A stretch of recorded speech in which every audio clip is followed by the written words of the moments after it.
करिब 75 वर्ष अघि प्रारम्भ भएको मुलुकको आय र व्यय विवरण पेश गर्ने प्रणालीलाई निरन्तरता दिँदै यो सम्मानित सदनमा उभिँदा गौरवान्वित छु। जनताको जीवनस्तर बेहतर पार्ने तत्कालीन उद्देश्य आज पनि उत्तिकै सान्दर्भिक छ। यस अवसरमा नागरिक स्वतन्त्रता, लोकतान्त्रिक अधिकार, सामाजिक न्याय र समुन्नत नेपालका लागि भएका विभिन्न आन्दोलनहरूमा जीवन उत्सर्ग गर्नुहुने शहीदहरूप्रति हार्दिक श्रद्धाञ्जली अर्पण गर्नुका साथै आन्दोलनमा आहत नागरिकहरूप्रति समानुभूति व्यक्त गर्दछु। उत्तरदायी शासन, सदाचार र नागरिक सम्मानको पक्षमा उठेको परिवर्तनकामी युवा शक्तिको जागरणबाट स्थापित नयाँ राजनीतिक जगमा प्राप्त विपुल जनादेशले वर्तमान सरकारलाई असाधारण जिम्मेवारी सुम्पिएको छ। अर्थमन्त्रीका रूपमा मैले यसलाई केवल संवैधानिक औपचारिकताको रूपमा मात्र होइन, राज्यको चरित्र, शासकीय संस्कार र अर्थतन्त्रको स्वरूप फेर्ने दायित्वका रूपमा ग्रहण गरेको छु। यो बजेट स्वदेश र विदेशमा रहे बसेका सम्पूर्ण नेपालीहरूले उत्पादनमुखी अर्थतन्त्र, अन्तर्राष्ट्रिय प्रतिष्ठा र प्रविधि मैत्री परिवर्तनबारे राख्ने गरेको जायज अपेक्षाको पत्यारिलो नीतिगत उपकरण बन्नेछ भन्ने विश्वास लिएको छु। नेपालको राजनीतिमा उमेरको पुस्तान्तरणसँगै राष्ट्रिय जीवनका सबै आयाममा रूपान्तरणको उत्कट प्रतीक्षा छ।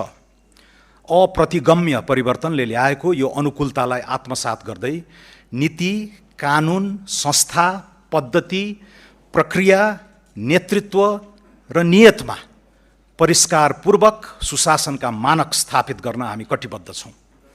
नीतिगत अन्योल, ढिलासुस्ती, संस्थागत कब्जा र राज्य स्रोतको दोहनको अन्त्य गर्दै परिणाम दिने शासन प्रणाली निर्माण गर्नु आजको आवश्यकता हो।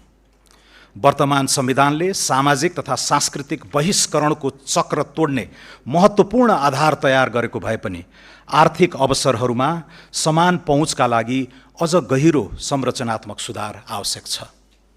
सूचना तथा सञ्चार एवं कृत्रिम बुद्धिमत्ता, वित्त, व्यापार र लगानीको विशिष्टीकृत विविधीकरण र त्यसको निसीम विस्तार, संसारभर फैलिएको नेपाली समुदायको सामूहिक सामर्थ्य र प्रविधिकरणको आक्रामक उपयोगले जन्माएका चुनौती र अवसरहरूलाई पर्गेल्ने समय आएको छ। समन्यायिक आर्थिक वृद्धिको सूचक्र निर्माण गर्ने जिम्मेवारी हाम्रै काँधमा छ। यस यात्रामा रचनात्मक सुझाव र सहकार्यका लागि सङ्घीय संसद, राज्यका सबै निकाय, नागरिक समाज तथा सम्पूर्ण नेपाली जनता समक्ष सरकारका तर्फबाट हार्दिक अनुरोध गर्दछु। मुलुकको विद्यमान आर्थिक अवस्थाका परिसूचकहरू, प्रगतिका अवरोध तथा तिनको समाधानका सम्भावित मार्गहरूबारे वर्तमान आर्थिक स्थितिपत्र 2083 सार्वजनिक गरिसकेको छु। आगामी आर्थिक वर्षको नीति तथा कार्यक्रम र विनियोजन विधेयकका सिद्धान्त तथा प्राथमिकताबाट सरकारको सारभूत नीतिगत दिशाबारे प्रकाश पारिसकिएको छ। त्यसै गरी विस्तृत तथ्याङ्कीय चित्रणको दस्तावेज आर्थिक सर्वेक्षण 2082-83 संसदमा पेश भइसकेको छ। मुलुक अहिले बृहत आर्थिक सुधारको निर्णायक मोडमा उभिएको छ। राजनीतिक अस्थिरताको दुष्चक्र समाप्त भएको छ। अधिकांश समष्टिगत आर्थिक परिसूचक सुधारोन्मुख छन्। सुदृढ विदेशी विनिमय सञ्चितसहित वित्तीय प्रणालीमा पर्याप्त तरलता छ। स्वच्छ ऊर्जा उत्पादन र नयाँ प्रविधिमा विशाल सम्भावना छन् भने युवा जनसाङ्ख्यिक शक्ति ठूलो पुँजीका रूपमा उपस्थित छ। यद्यपि अन्तर्राष्ट्रिय आपूर्ति श्रृङ्खलाको अस्थिरता, आन्तरिक बजारको शिथिलता, उत्पादनशील क्षेत्रमा न्यून लगानी तथा सार्वजनिक संस्थाप्रतिको अविश्वास चुनौतीका रूपमा रहेका छन्। यस बजेटको ध्येय यी चुनौतीलाई अवसरमा रूपान्तरण गर्दै राज्यको सेवा प्रदान क्षमता, निजी क्षेत्रको आत्मविश्वास र नागरिकको भरोसालाई एकै साथ उकास्नु छ। सम्माननीय सभामुख महोदय, सम्माननीय अध्यक्ष महोदय, सुरुमा म आर्थिक वर्ष 2083-84 को बजेट मार्फत बसाल्न खोजिएको थिति र सर्वाङ्गीण विकासको जगसँग सम्बन्धित केही उल्लेख्य सुधारहरूको घोषणा गर्दछु। उद्यम व्यवसायलाई राहत र मध्यम वर्गको विस्तार गरी समग्र अर्थतन्त्रलाई गतिशील बनाउन करका दरमा बृहत पुनरावलोकन गरेको छु। करको बोझ घटाउन आयकरको छुटको सीमा दोब्बर गरी व्यक्तिका लागि 10 लाख रुपैयाँ पुर्याएको छु।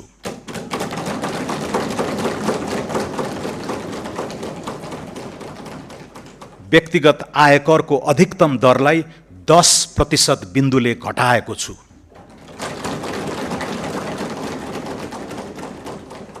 औद्योगिक कच्चा पदार्थको भन्सार महसुल तयारी मालवस्तु भन्दा कम्तीमा एक तह न्यून हुने गरी 273 प्रकारका कच्चा पदार्थमा भन्सार दर घटाएको छु।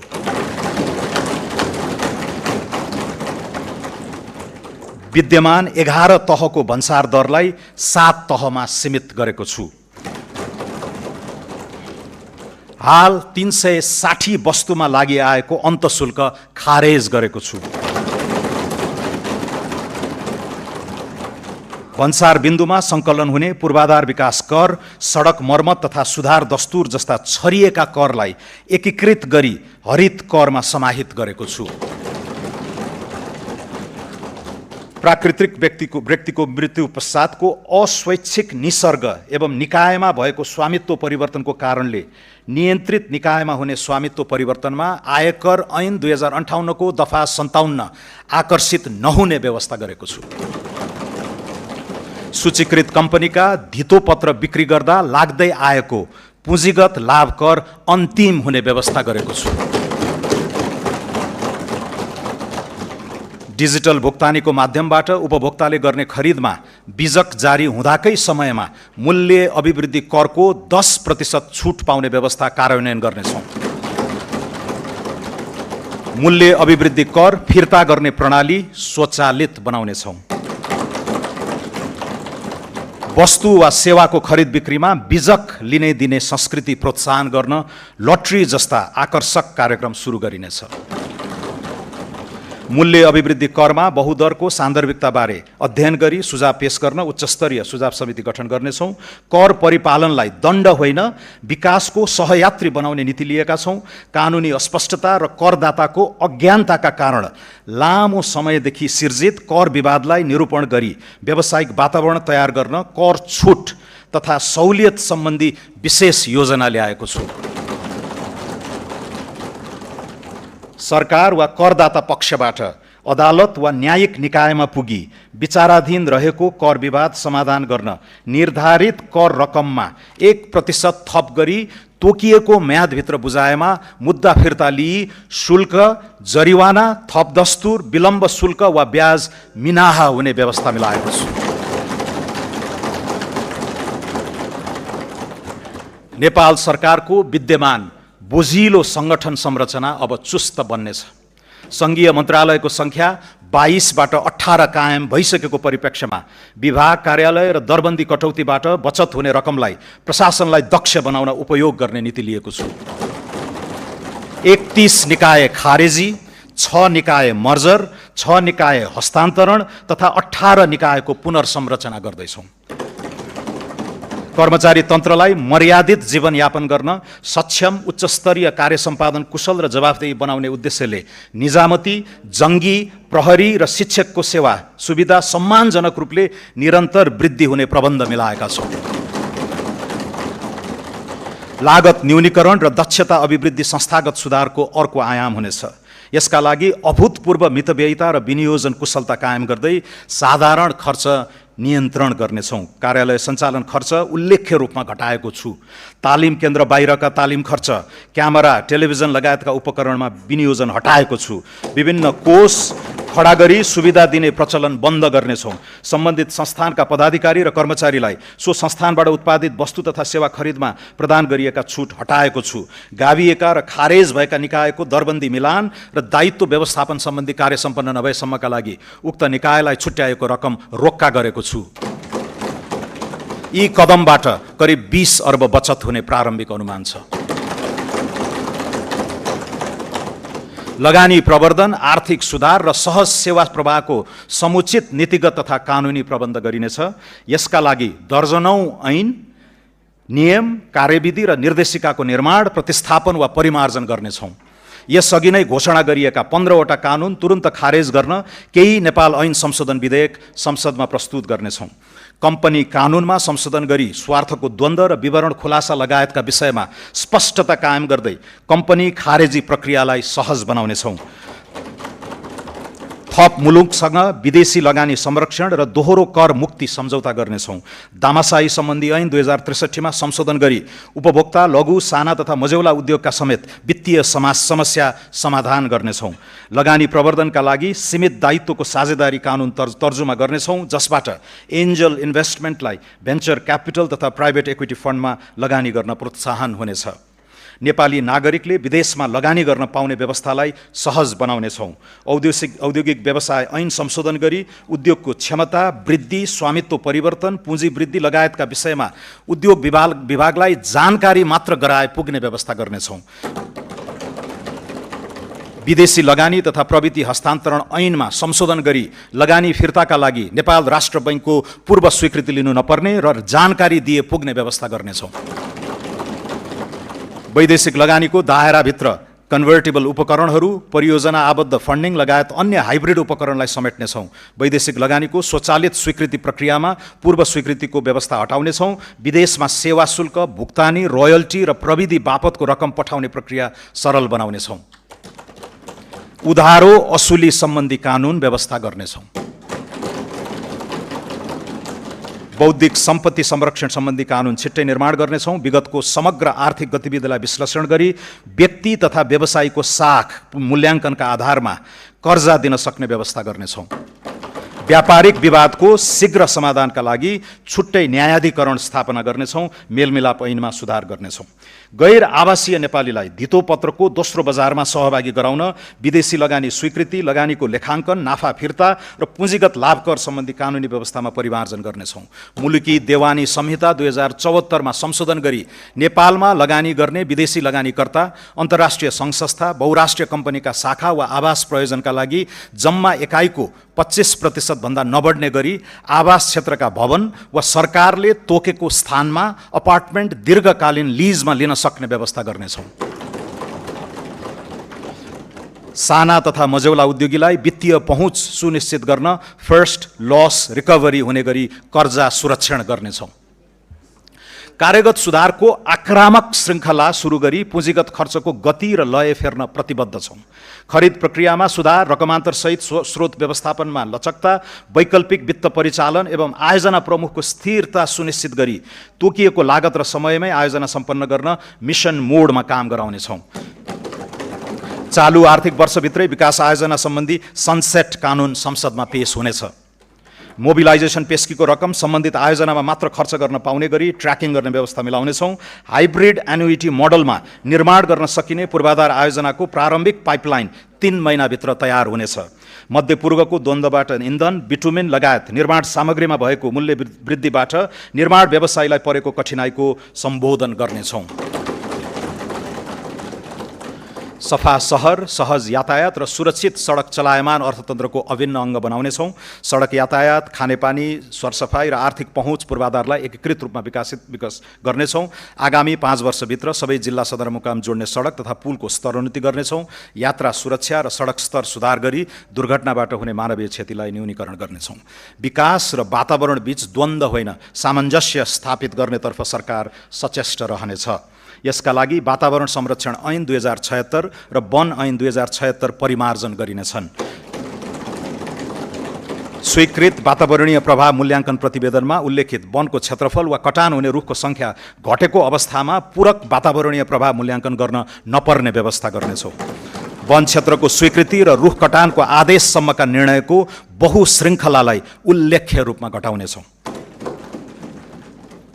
नवीन एवं वैकल्पिक वित्तीय उपकरणको प्रबन्ध मार्फत सरकारको वित्तीय चाप घटाइनेछ। यस क्रममा सरकारको ब्यालेन्स सिट बाहिरबाट नै पुँजी परिचालन गरी सार्वजनिक लगानी एवं प्रविधि भित्र्याउन नयाँ वित्तीय उपकरण प्रस्ताव गरेको छु। पूर्वाधारमा निजी लगानी परिचालन गर्न वैकल्पिक विकास वित्त कोष सम्बन्धी कानुन प्रतिनिधि सभाबाट पारित भइसकेको छ। अन्तर्राष्ट्रिय बजारमा नेपाली मुद्रामै अफसोर बन्ड शीघ्र जारी हुनेछ।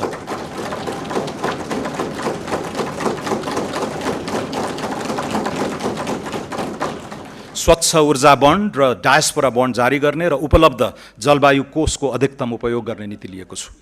हाल वैदेशिक मुद्राको सुविधाजनक सञ्चित रहेको अवस्थामा केही प्रतिशत रकम सभरेन वेल्थ फन्डका रूपमा परिचालन गर्ने नीति लिएका छौँ। कम्तीमा 3 महिनाको इन्धन भण्डारण, एआई फ्याक्ट्री लगायतका रणनीतिक महत्त्वका आयोजनामा लगानी गर्न मातृभूमि कोष स्थापना गर्नेछौँ। विदेशी ऋण वा लगानीमा आयोजनामा हुने विनिमय जोखिम न्यून गर्न आगामी आर्थिक वर्षदेखि उपयुक्त प्रिमियममा हेजिङ सेवा दिने व्यवस्था मिलाएको छु। पहिलो र दोस्रो सार्वभौम क्रेडिट रेटिङबाट प्राप्त नतिजामा सुधार हुने गरी अनुकूल आर्थिक वातावरण सिर्जना गर्नेछौँ। नेपाललाई सम्पत्ति शुद्धिकरण सम्बन्धी ग्रे लिस्टबाट यथाशक्य छिटो हटाउनेछौँ।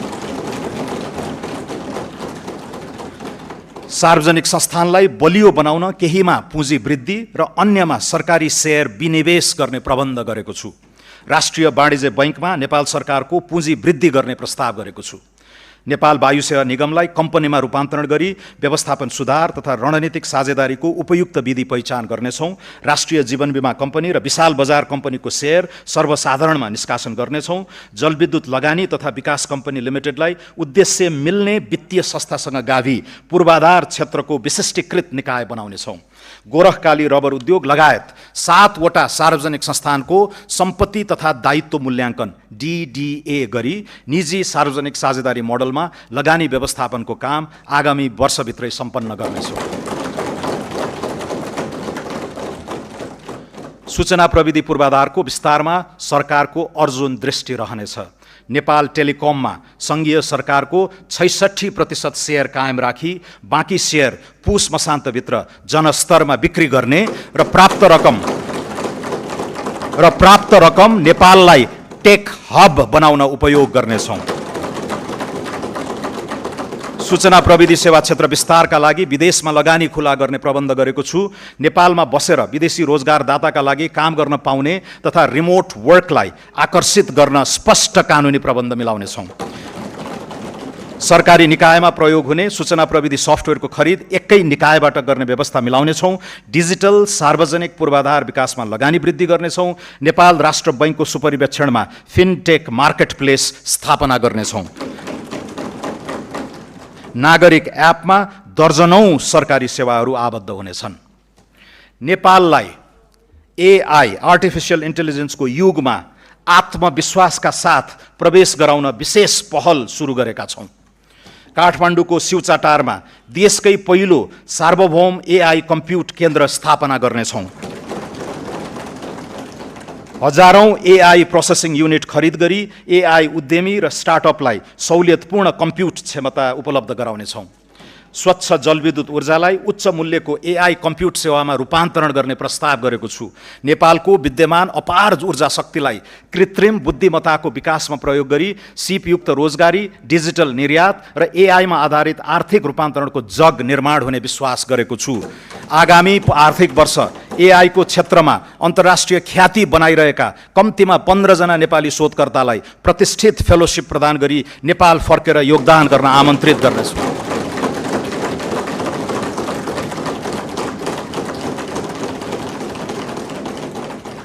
एआई को युगमा महत्त्वपूर्ण भूमिका हुने गणित लगायतका शैक्षिक विधालाई उच्च प्राथमिकता दिनेछौँ। लामो समयदेखि थाँतिरहेको नेपाल विद्युत प्राधिकरणको पुनःसंरचना सम्पन्न गरिनेछ। नेपाल विद्युत प्राधिकरणलाई विद्युत उत्पादन, प्रसारण र वितरण तथा व्यापारका लागि 3 छुट्टा छुट्टै कम्पनीमा विभाजन गर्नेछौँ। विद्युत खरिद सम्झौता भएका तर निर्माण सुरु नगरेका आयोजनाको अनुमति पत्र खारेज गरी टेक और पे विधिमा नयाँ PPA गर्ने प्रबन्ध गर्नेछौँ। 10 मेगावाट भन्दा कम क्षमताका विद्युत आयोजनाको तत्काल PPA गर्नेछौँ। सुक्खायाममा घटाघटमा विद्युत खरिद दर निर्धारण गरी खरिद सम्झौता गर्ने व्यवस्था मिलाउनेछौँ। निजी क्षेत्रलाई अन्तर्राष्ट्रिय बजारमा विद्युत व्यापार गर्न पाउने व्यवस्था मिलाउनेछौँ।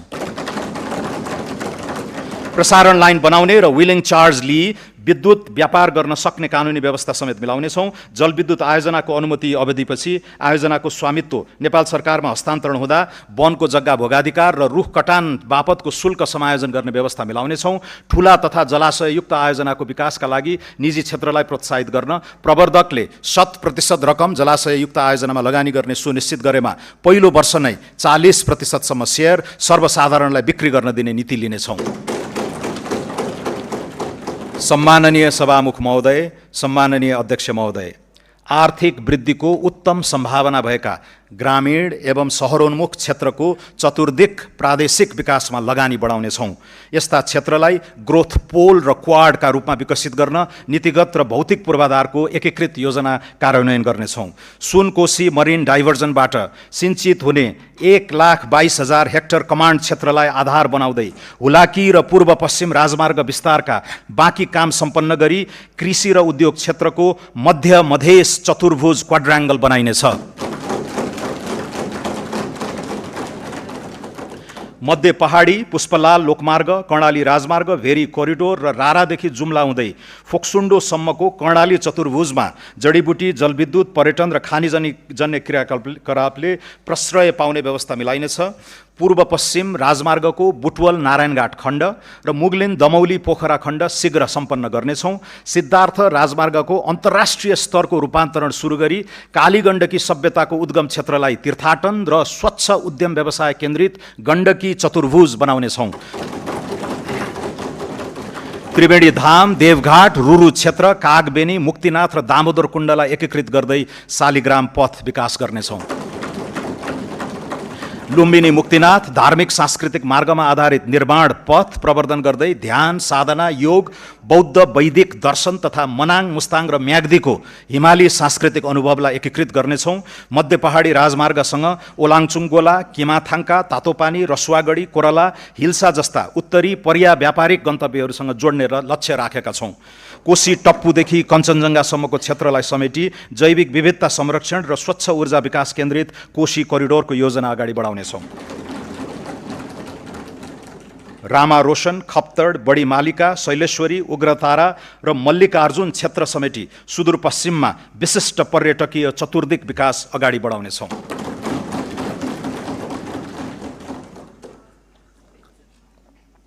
भिजन काठमाडौँ 2040 को दीर्घकालीन योजना कार्यान्वयन सुरु गर्नेछौँ। काठमाडौँ उपत्यकाको समग्र शहरी सेवा व्यवस्थापनका लागि अन्डरपास, फ्लाइओभर, इन्टरसेक्सन सुधार, नदी कोरिडोरको पूर्वाधार, पार्क निर्माण, फोहोर मैला व्यवस्थापन, युटिलिटी डक्ट, विद्युतीय तार भूमिगत गर्ने सहितको एकीकृत पूर्वाधार बनाउनेछौँ। प्रदेश र स्थानीय तहसँगको सहकार्यमा वित्तीय प्रोत्साहन सहित खुला क्षेत्रको संरक्षण र विस्तारका लागि विशेष पहल गर्नेछौँ। काठमाडौँ उपत्यकामा विद्युतीय सार्वजनिक बस सञ्चालन, चार्जिङ स्टेसन, ट्र्याकिङ प्रणाली, स्मार्ट बस पार्क, सुदृढ संस्थागत व्यवस्था सहितको स्मार्ट अर्बन मोबिलिटी कार्यक्रम छिट्टै सुरु हुनेछ। पोखरा उपत्यकामा पनि सार्वजनिक बसलाई विद्युतीय बसले प्रतिस्थापन गर्न ई मोबिलिटी सेवा सुरुवात गर्नेछौँ। भिजिट नेपाल वर्ष 2085 र नेपाल आरोग्य वर्ष 2027 सफल बनाउन सघन तयारी गर्नेछौँ। उच्च मूल्यका पर्यटक लक्षित रिजोर्ट र होटल निर्माण र सञ्चालनलाई भौतिक एवं वित्तीय प्रोत्साहन दिने व्यवस्था गरेको छु। पर्यटन गतिविधिहरूलाई आरोग्य पर्यटनको मूल विषयवस्तुमा ब्रान्डिङ गरी पर्यटकका स्रोत मुलुकहरूमा विविधीकरण गरिनेछ। नेपाललाई युरोपियन युनियनको एयर सेफ्टी लिस्टबाट बाहिर निकाल्न आगामी पुसभित्र नागरिक उड्डयन प्राधिकरणको पुनः संरचना गरी नियामक र सञ्चालकको पृथक भूमिका स्थापित गर्नेछौँ।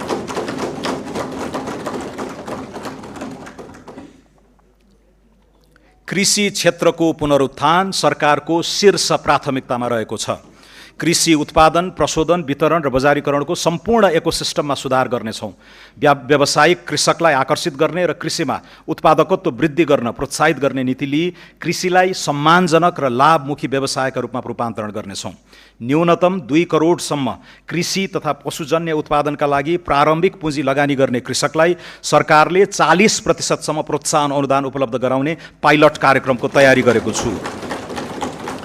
उत्पादन सुरु भएको मितिबाट लगातार 4 वर्षसम्म यस्तो अनुदान वार्षिक 10% का दरले शोध भर्ना हुनेछ। वास्तविक कृषकलाई उन्नत बिउ, मल, सिँचाइ, विद्युत तथा कृषि बिमामा सहयोग उपलब्ध गराउँदै कृषि अनुदानको दुरुपयोग रोक्नेछौँ। कृषि र पशु बिमामा 80% प्रिमियम अनुदान उपलब्ध गराउँदै अन्य अनुदान क्रमशः हटाउँदै लैजाने दिशा तय गरेको छु। ठूला र निर्माणाधीन सिँचाइ आयोजनाहरू यसै आर्थिक वर्षभित्र सम्पन्न हुने गरी स्रोत व्यवस्था गरेको छु। देशभर साना तथा मझौला सिँचाइ आयोजना विस्तार गर्न नेपाल सरकारको लगानीमा च्यालेन्ज फन्ड स्थापना गरी स्थानीय तहलाई प्रतिस्पर्धा गराउने व्यवस्था मिलाउनेछौँ। किसानबाट सिधै कृषि उपज खरिद गर्दा सहुलियतपूर्ण ऋण, ब्याज, अनुदान जस्ता सहुलियत उपलब्ध गराउने नीति लिएको छु। दुर्गम क्षेत्रमा स्थापना हुने र अर्ग्यानिक, उच्च मूल्य र बौद्धिक सम्पत्तियुक्त जीआई वस्तुको प्रशोधन गर्ने उद्योगलाई उत्पादन र ब्रान्डिङमा सहयोग उपलब्ध गराउनेछौँ। कृषि सेवा प्रणालीलाई किसान केन्द्रित सेवा प्रणालीमा रूपान्तरण गरी पुनः संरचना गर्नेछौँ। वर्षैभरि कृषि प्राविधिक सेवा, डिजिटल कृषि सूचना तथा निजी सेवा प्रदायक मार्फत कृषकको घर दैलोमै कृषि सेवा पहुँच विस्तार गर्न प्रत्येक स्थानीय तहमा आवश्यक प्राविधिक जनशक्ति परिचालन गर्नेछौँ। देशभरिका कृषि अनुसन्धान तथा विकास केन्द्रहरूलाई पुनरुत्थान गरी उन्नत बिउ विकास, स्थानीय हावापानी अनुकूलको जात, कृषि जैविक प्रविधि तथा उत्पादकत्व वृद्धि केन्द्रित अनुसन्धानलाई प्राथमिकतामा राखेको छु। कृषि उपजको उचित मूल्य सुनिश्चितता, किसान र क्रेताबीच करार, अनुदान तथा नियमन सहितको कानुनी व्यवस्था गर्न कृषि विधेयक संसदमा शीघ्र पेश गर्नेछौँ। वन तथा प्राकृतिक स्रोतलाई संरक्षणको सीमित दायराबाट बाहिर निकाली हरित औद्योगिकरण, रोजगारी सिर्जना र आयात प्रतिस्थापनको आधार बनाउनेछौँ। दिगो काठ उत्पादन, वनमा आधारित उद्योग, जडीबुटी तथा गैर काष्ठ वन पैदावारको प्रशोधन र हरित उद्यम प्रवर्धन गर्नेछौँ। स्वदेशी काठ उद्योगको प्रतिस्पर्धात्मक अभिवृद्धि गर्न विकास निर्माणका क्रममा सङ्कलित कच्चा काठको बिक्री मूल्य पुनरावलोकन गर्नेछौँ। वन पैदावारको कटानी, सङ्कलन, ढुवानी र बिक्री वितरण सम्बन्धी अनुमति प्रणालीलाई पूर्ण डिजिटल तथा एकद्वार प्रणालीमा रूपान्तरण गरी प्रक्रियागत झन्झट हटाउनेछौँ। सामुदायिक वन उपभोक्ता समूहलाई उत्पादन, प्रशोधन, ब्रान्डिङ र उद्यम सञ्चालनमा थप स्वायत्तता प्रदान गर्नेछौँ। वन, वातावरण, उद्योग, ऊर्जा र पूर्वाधार सम्बन्धी कानुन तथा नीतिबीचको असङ्गति हटाउनेछौँ। वन क्षेत्रको कार्बन स्टक, इकोसिस्टम सेवा तथा प्राकृतिक पुँजीको आर्थिक मूल्याङ्कन गरी बजेट तथा योजना प्रणालीमा समावेश गर्नेछौँ। लगानी एक्सप्रेसको अवधारणा कार्यान्वयन गर्न आगामी 3 महिनाभित्र स्वचालित रूट प्रणाली लागू गर्नेछौँ। कम्पनी र उद्योग दर्ता, वित्तीय सेवा, कर प्रणालीमा सहभागिता, भिसा आवेदनसम्मका सबै सेवा आबद्ध गरी सूचना प्राप्ति, अनुपालना प्रतिवेदन र जोखिममा आधारित परीक्षण हुने व्यवस्था गर्नेछौँ। लगानी बोर्डबाट स्वीकृत भएका परियोजनामा पुनः अन्य निकायबाट स्वीकृति लिनु नपर्ने कानुनी व्यवस्था गर्नेछौँ। स्वीकृत परियोजनाको लगानी सम्बद्ध अध्ययन अनुसन्धानका लागि लगानी भिसा उपलब्ध गराउनेछौँ। सेयर हस्तान्तरण, कर चुक्ता, सम्पत्ति मूल्याङ्कन, ऋण भुक्तानी, लाभांश वितरण र लिक्विडेसन प्रक्रियालाई सरल बनाई लगानी र मुनाफा फिर्ता सहज बनाउनेछौँ। उद्योग र औद्योगिक नवप्रवर्तनमा सरकार दत्तचित्त रहनेछ। गुणस्तरीय औद्योगिक पूर्वाधार विस्तार गर्ने नीति अनुरूप मोतीपुर र मयूर धाप जस्ता औद्योगिक क्षेत्र निजी क्षेत्रले निर्माण र सञ्चालन गर्नेछन्। 5 खाल विशेष आर्थिक क्षेत्रमा महिला उद्यमीलाई प्राथमिकता दिनेछौँ।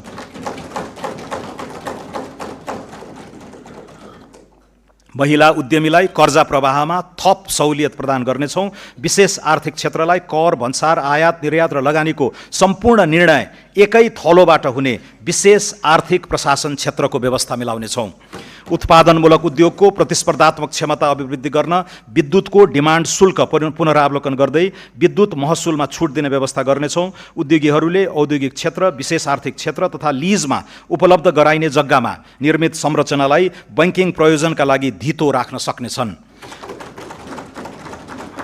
पुँजी अभावका कारण पूर्ण क्षमतामा सञ्चालन हुन नसकेका उद्योग तथा व्यवसायलाई व्यावसायिक पुनरुत्थान कर्जा उपलब्ध गराई क्षमता विस्तार र वृद्धिमा प्रोत्साहित गर्नेछौँ। नवउद्यम, स्टार्टअप, नवप्रवर्तन र उद्यमशीलतालाई आर्थिक रूपान्तरणको दह्रो आधार बनाउनेछौँ। नवउद्यमलाई पहिचान, सिप बजार र वित्तीय पहुँचसँग अनुकूलित गर्दै नाफा आबद्ध कर सहुलियत, सार्वजनिक खरिदमा प्राथमिक पहुँच, डिजिटल दर्ता तथा नियामकीय सहजीकरण मार्फत नवउद्यम सञ्चालन प्रणालीलाई सुदृढ बनाउनेछौँ। नवउद्यम वित्त पोषणलाई केवल ऋणमा आधारित मोडेलमा सीमित नराखी प्रारम्भिक चरणमा अनुदान, सम्भाव्यता प्रमाणित उद्यमका लागि सहुलियतपूर्ण कर्जा तथा विस्तार चरणमा वृद्धि पुँजीको व्यवस्था गरिनुको साथै निजी क्षेत्र र गैर आवासीय नेपालीको सहलगानी प्रोत्साहित गर्नेछौँ। विज्ञान, प्रविधि, अनुसन्धान र नवप्रवर्तनका लागि पुँजीगत खर्चको न्यूनतम 1% रकम विनियोजन गरेको छु। व्यक्तिगत क्रेडिट स्कोरिङ प्रणाली लागू गर्दै पियर टु पियर P2P लेनदेनलाई नियमनसहित सञ्चालन गर्नेछौँ। कृषि, उद्योग, पर्यटन र जलविद्युत क्षेत्रमा दीर्घकालीन स्थिर ब्याजदरमा कर्जा प्रवाह गर्न नीतिगत व्यवस्था गर्नेछौँ। बैंकिङ क्षेत्रमा बढ्दो खराब कर्जा तथा गैर बैंकिङ सम्पत्तिको प्रभावकारी व्यवस्थापन गर्न विशेष कानुनी अधिकारसहित राष्ट्रिय सम्पत्ति व्यवस्थापन कम्पनी पुस मसान्तसम्म स्थापना गर्नेछौँ। समग्र शैक्षिक इकोसिस्टममा प्रणालीगत पुनर्संरचना गर्नेछौँ। राष्ट्रिय विद्यालय नक्साङ्कन र पूर्वाधार अडिट, शिक्षक क्षमता परीक्षण, AI तथा एडटेक तत्परता मूल्याङ्कन समेतका आधारमा नवप्रवर्तन तथा सिप केन्द्रित शिक्षा विस्तार गर्न विद्यालय शिक्षामा लगानी बढाउनेछौँ। शिक्षा प्रणालीलाई विद्यालय केन्द्रित प्रणालीमा रूपान्तरण गर्दै शैक्षिक गुणस्तर अभिवृद्धि र पूर्वाधार निर्माणमा अभिभावकीय सहयोग स्वीकार गर्ने नीति लिएका छौँ। विद्यालय व्यवस्थापन समितिलाई गुणस्तरीय शिक्षा सुनिश्चितताको माध्यम बनाउनेछौँ। सम्पूर्ण शैक्षिक संस्थामा सफा शौचालय अभियान सञ्चालन गर्नेछौँ। उच्च शिक्षालाई अनुसन्धान, नवप्रवर्तन, ज्ञान उत्पादन र राष्ट्रिय क्षमता निर्माणको केन्द्रका रूपमा पुनः संरचना गर्नेछौँ। चिकित्सा, नर्सिङ, सूचना प्रविधि लगायत उच्च शिक्षाका विभिन्न विधामा हाल लगाइएको कोटालाई चालु आर्थिक वर्षभित्र पुनरावलोकन गरी उल्लेख्य वृद्धि गर्नेछौँ। उद्योग तथा श्रम बजारसँग प्रत्यक्ष आबद्ध मागमा आधारित सिप प्रणाली विस्तार गर्नेछौँ। राष्ट्रिय योग्यता ढाँचा तथा पूर्व सिकाइ मान्यता लागू गरी प्रवासी, अनौपचारिक तथा अनुभवी श्रमिकको सिपलाई औपचारिक मान्यता दिनेछौँ। पारिश्रमिक सहितको इन्टर्नसिप प्रणालीलाई संस्थागत गरिनेछ। यो बजेटले स्वास्थ्य सेवामा नीतिगत फड्को मार्ने लक्ष्य लिएको छु। दक्ष स्वास्थ्य जनशक्ति, प्रयोगशाला, अत्यावश्यक औषधि, डिजिटल स्वास्थ्य प्रणाली तथा प्रभावकारी रेफरल सेवा सहितका आधारभूत संस्थाहरूलाई स्वास्थ्य सेवाको प्रथम बिन्दु बनाउने दीर्घकालीन लक्ष्य लिएका छौँ। सरकारले निशुल्क उपलब्ध गराउने मध्ये कम्तीमा 25 प्रकारका औषधि उत्पादन गर्न नेपाल औषधि लिमिटेडलाई सक्षम बनाउनेछौँ। त्रिभुवन विश्वविद्यालय शिक्षण अस्पताल, चिकित्सा विज्ञान राष्ट्रिय प्रतिष्ठान र पाटन स्वास्थ्य विज्ञान प्रतिष्ठानलाई अन्तर्राष्ट्रिय स्तरको विश्वविद्यालयको रूपमा विकास गरी विदेशी विद्यार्थी समेतलाई शिक्षा प्रदान गर्न सक्षम बनाउनेछौँ। सार्वजनिक साझेदारी मोडल, पब्लिक पार्टनरसिप मोडल अन्तर्गत 7वटै प्रदेशका प्रमुख सरकारी अस्पताललाई चरणबद्ध रूपमा शिक्षण अस्पताल तथा विशिष्टीकृत स्वास्थ्य सेवा केन्द्रमा रूपान्तरण गरिनेछ। कर्मचारी सञ्चय कोष, नागरिक लगानी कोष र सामाजिक सुरक्षा कोषमा रहेको लगानी योग्य स्रोतलाई स्वास्थ्य पूर्वाधार, मेडिकल शिक्षा र विशिष्टीकृत सेवा विस्तारमा परिचालन गर्नेछौँ। स्वास्थ्य बीमा कार्यक्रमको व्यापक पुनर्संरचना गर्नेछौँ। छरिएर रहेका सामाजिक स्वास्थ्य सुरक्षा कार्यक्रम र स्वास्थ्य सम्बन्धी दायित्वलाई एकीकृत गर्दै एकल भुक्तानी विधि अपनाउनेछौँ। स्वास्थ्य बीमाको सर्वव्यापीकरणबाट आगामी 3 वर्षमा 90% नेपाली स्वास्थ्य बीमाको दायरामा आउने र व्यक्तिगत उपचार खर्चमा उल्लेख्य कटौती हुने अपेक्षा राखेका छौँ। राष्ट्रिय ट्रमा नीति तर्जुमा गरी सडक दुर्घटना र आकस्मिक ट्रमाबाट हुने जनधनको क्षति न्यूनीकरण गर्नेछौँ। आगामी 5 वर्षभित्र स्मार्ट वितरण प्रणालीबाट 24 घण्टा स्वच्छ पिउने पानी सुनिश्चित गर्नेछौँ। आगामी 3 वर्षभित्र 65% र 5 वर्षभित्र 100% नागरिकलाई सुरक्षित र स्वच्छ खानेपानी सेवा उपलब्ध गराउनेछौँ। खानेपानी आपूर्तिको गुणस्तर, शुल्क संरचना तथा सेवा दायित्व सुनिश्चित गर्न नियमन प्रणाली सुदृढ पार्नेछौँ। काठमाडौँ उपत्यकामा दिगो खानेपानी सेवा सुनिश्चितताको लागि विद्यमान महसुल संरचनाको पुनरावलोकन गर्नेछौँ। काठमाडौँ उपत्यका खानेपानी व्यवस्थापन बोर्ड, काठमाडौँ उपत्यका खानेपानी लिमिटेड, आयोजना कार्यान्वयन निर्देशनालय र खानेपानी तथा सरसफाई सेवा महसुल निर्धारण आयोगलाई गाभी एउटै संरचना बनाउनेछौँ। सामाजिक सुरक्षा प्रणालीलाई थप न्यायोचित र लक्षित बनाउनेछौँ। आर्थिक रूपमा सक्षम नागरिकलाई सामाजिक सुरक्षा भत्ता स्वैच्छिक रूपमा त्याग्न सक्नेले छोडौँ, नसक्नेलाई जोडौँ भन्ने राष्ट्रिय अभियान सञ्चालन गर्नेछौँ।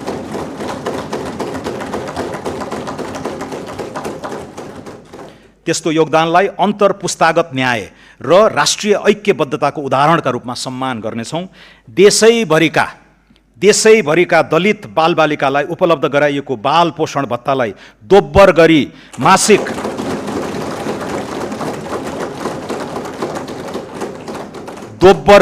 मासिक 1000 रुपैयाँ बनाएको छु। उच्च गरिबी भएका र मानव विकास सूचकाङ्कमा पछाडि परेका मुख्यतः मधेस, कर्णाली र सुदूरपश्चिम प्रदेशका 25 जिल्लाका बालबालिकाले पाउने पोषण भत्तालाई निरन्तरता दिएको छु। श्रमिक र रोजगारदाता अनिवार्य रूपमा श्रम रजिस्ट्रीमा आबद्ध हुनुपर्ने व्यवस्था गर्नेछौँ। यसबाट सुरक्षा गार्ड र घरायसी कामदारका अतिरिक्त निर्माण, कृषि, आतिथ्य, ढुवानी तथा औद्योगिक श्रमिक आपूर्ति गर्न इजाजत प्राप्त संस्थाले प्रदान गर्ने बिमा, आवास र डिजिटल गुनासो व्यवस्थापन जस्ता सेवाको मापदण्ड निर्धारण हुनेछ। श्रम क्षेत्रमा लिखित सम्झौता, न्यूनतम ज्याला, बिमा, कार्यस्थल सुरक्षा मापदण्ड तथा बैंक मार्फत पारिश्रमिक भुक्तानी अनिवार्य गर्नेछौँ। कार्यस्थल दुर्घटनामा अनिवार्य क्षतिपूर्ति र बिमा दाबी प्रणाली थप प्रभावकारी बनाउनेछौँ। पुस मसान्तभित्र श्रम न्यायाधिकरण मार्फत श्रम विवादको शीघ्र समाधान गर्ने र सम्झौता उल्लङ्घन, ज्याला ठगी तथा श्रम शोषणलाई आर्थिक अपराध सरह कानुनी दायरामा ल्याउने प्रणाली विकास हुनेछ। अनौपचारिक र असङ्गठित क्षेत्रमा कार्यरत श्रमिकलाई सामाजिक सुरक्षा प्रणालीमा आबद्ध गर्न विशेष अभियान सञ्चालन गर्नेछौँ। पुँजी बजारलाई मर्यादित र लगानी मैत्री बनाउन नियामकको क्षमता अभिवृद्धि, प्रविधि मैत्री कारोबार प्रणाली र लगानीकर्ता संरक्षण संयन्त्र सुदृढ गर्नेछौँ। नेपाल स्टक एक्सचेन्जको पुनः संरचना अघि बढाई इन्ट्राडे, सर्ट सेलिङ र डेरिभेटिभ जस्ता उपकरणको चरणबद्ध सुरुवात गर्नेछौँ। शेयर कर्नरिङ, इन्साइडर ट्रेडिङ जस्ता पुँजी बजारमा हुने अवांछित गतिविधि विरुद्ध शून्य सहनशीलताको नीति लिनेछौँ। नेपालको धितोपत्र बजारमा सूचीकृत कम्पनीलाई तोकिएको प्रक्रिया पूरा गरी विदेशी धितोपत्र बजारमा सूचीकृत हुने गरी ग्लोबल डिपोजिटरी रिसिट जारी गर्न सक्ने व्यवस्था मिलाउनेछौँ। सौम्य शक्तिको विस्तार गर्दै डायस्पोराको सिप, पुँजी र सञ्जालको सदुपयोग गर्नेछौँ। प्रवासमा रहेका नेपाली नागरिकलाई लोकतान्त्रिक प्रक्रियामा आबद्ध गराई उनीहरूको मताधिकार सुनिश्चित गर्न कानुनी, प्राविधिक तथा प्रशासनिक पूर्वाधार तयारी गर्नेछौँ। भिसा प्रणालीमा व्यापक सुधार गरी लगानी मैत्री अध्यागमन व्यवस्थापन गर्न नयाँ विधेयक संसदमा पेश गर्नेछौँ। अति कम विकसित मुलुकको राष्ट्रसङ्घीय दर्जाबाट निस्कन हाल न्यूनतम योग्यता पुगेको भए पनि अर्को 2 वर्ष घनीभूत आर्थिक, सामाजिक, राष्ट्रिय पुनर्जागरणको आडमा नेपालको स्तरोन्नति गराउने निर्णय गरेका छौँ। त्यस्तो स्तरोन्नति अप्रतिगम्य होस् भन्ने चाहेका छौँ। राजनीतिक प्रणालीमा पारदर्शिता र उत्तरदायित्वको बलियो आधार निर्माण गर्नेछौँ। स्वस्थ लोकतान्त्रिक प्रतिस्पर्धालाई संस्थागत गर्न राष्ट्रिय मान्यता प्राप्त राजनीतिक दलहरूलाई पछिल्लो आम निर्वाचनमा प्राप्त मतको आधारमा सरकारी अनुदान दिने बारे बृहत राजनीतिक बहस गराउनेछौँ। यसरी उपलब्ध हुन सक्ने अनुदानको लेखा परीक्षण महालेखा परीक्षकले गर्ने व्यवस्था मिलाइनेछ। प्रमाणमा आधारित नीति निर्माण, कार्यान्वयन र अनुगमनलाई प्रभावकारी बनाउनेछौँ। शैक्षिक गुणस्तर परीक्षण केन्द्र, कृषि तथ्याङ्क प्रणाली तथा नेपाल राष्ट्र बैङ्क अन्तर्गत रहेको उपभोक्ता मूल्य सूचकाङ्क सम्बन्धी तथ्याङ्क प्रणाली लगायतलाई राष्ट्रिय तथ्याङ्क कार्यालय अन्तर्गत एकीकृत गरिनेछ। त्यसै गरी नीति अनुसन्धान प्रतिष्ठानलाई राष्ट्रिय योजना आयोग अन्तर्गत राखी सरकारको दीर्घकालीन सोच र नीति निर्माण गर्न सक्षम निकाय बनाउनेछौँ। सम्माननीय सभामुख महोदय, सम्माननीय अध्यक्ष महोदय, अब म क्षेत्रगत कार्यक्रम र विनियोजन प्रस्तुत गर्दछु।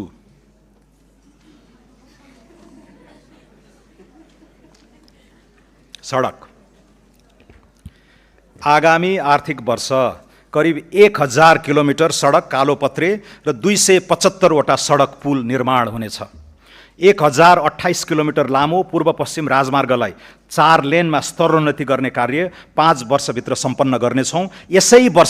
यसै वर्ष कमला कञ्चनपुर र नारायणगढ बुटवल सडक खण्ड स्तरोन्नति कार्य सम्पन्न हुनेछ। आगामी वर्ष काकडभिट्टा लौकही, कमला बागमती, बुटवल गोरुसिङ्गे र धानखोला लमही खण्ड अन्तर्गत 80 किलोमिटर सडक स्तरोन्नति गर्नेछौँ। बागमती पथलया, नारायणगढ हेटौँडा र गोरुसिङ्गे चन्द्रौटा खण्डको स्तरोन्नति सुरु गर्नेछौँ। पकली कञ्चनपुर, चन्द्रौटा धानखोला र कोवलपुर गड्डा चौकी सडक खण्डको स्तरोन्नतिको अध्ययन सम्पन्न गर्नेछौँ। पूर्व पश्चिम राजमार्गको लागि रु 37 अर्ब 46 करोड विनियोजन गरेको छु।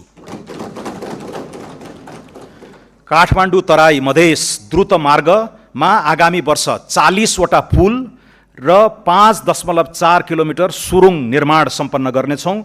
द्रुत मार्गको लिङ्क रोड निर्माण सुरु गर्नेछौँ। यस मार्गको लागि रु 17 अर्ब 64 करोड विनियोजन गरेको छु। हुलाकी राजमार्ग आगामी 3 वर्षभित्र निर्माण सम्पन्न गर्नेछौँ। यस अन्तर्गत घना बस्ती भएको स्थानबाट राजमार्ग चौडा गर्ने कार्य सुरु गर्दै 8 वटा सडक पुल निर्माण सम्पन्न गर्नेछौँ। यस राजमार्गको लागि रु 4 अर्ब 65 करोड विनियोजन गरेको छु। कर्णाली राजमार्ग अन्तर्गत सुर्खेत जुम्ला गमगढी सडकको स्तरोन्नतिको लागि रु 1 अर्ब बजेट व्यवस्था गरेको छु। पुष्पलाल मध्य पहाडी राजमार्गको निर्माण आगामी 3 वर्षभित्र सम्पन्न गर्नेछौँ। यस अन्तर्गत 65 किलोमिटर सडक स्तरोन्नति र 5वटा पुल निर्माण सम्पन्न गर्न रु 2 अर्ब 16 करोड विनियोजन गरेको छु। मदन भण्डारी राजमार्ग अन्तर्गत 25 किलोमिटर सडक कालोपत्रे गर्न र पुल निर्माण गर्न रु 1 अर्ब 46 करोड विनियोजन गरेको छु। आगामी 3 वर्षभित्र मुख्य राजमार्ग तथा रणनीतिक सडकमा निर्माणाधीन पुल सम्पन्न गर्नेछौँ। राष्ट्रिय राजमार्गमा पर्ने 40वटा ठुला पुल निर्माण तथा स्तरोन्नति सम्पन्न गर्नेछौँ।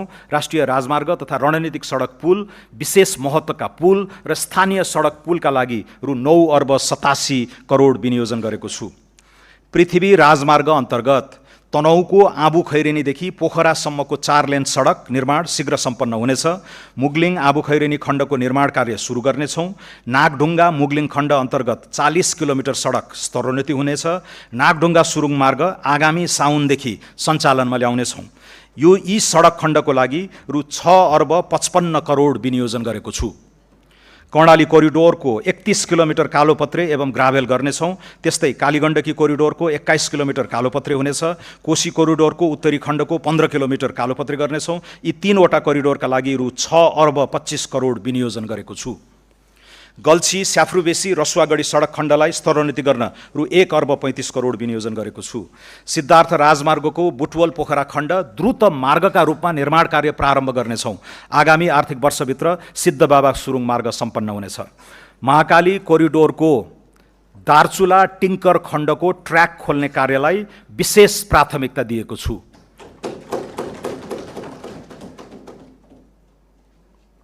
मेची अरुण तमोर भेरी सेती कोरिडोर र खुटिया दिपायल सडकको स्तरोन्नति कार्यलाई तीव्रता दिइनेछ। काठमाडौँ चक्रपथ विस्तार अन्तर्गत कलङ्की वसुन्धरा खण्ड विस्तार कार्य सुरु गर्नेछौँ।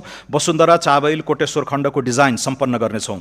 टोखा छहरे सुरुङ मार्गको विस्तृत सम्भाव्यता अध्ययन गर्नेछौँ। कर्णालीको जनजीवनलाई सहज गर्न जाजरकोटको मुलसामदेखि जुम्लाको टोप्ला सुरुङ मार्गको सम्भाव्यता अध्ययन गर्नेछौँ।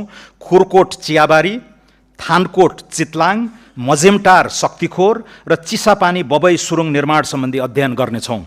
प्रमुख सडक चोकमा ट्राफिक सङ्केत, चोक सुधार, सडक रेखाङ्कन, क्र्यास ब्यारियर र डिभाइडर जडान तथा मर्मतलाई निरन्तरता दिई सडक सुरक्षाका लागि रु 2 अर्ब 46 करोड विनियोजन गरेको छु।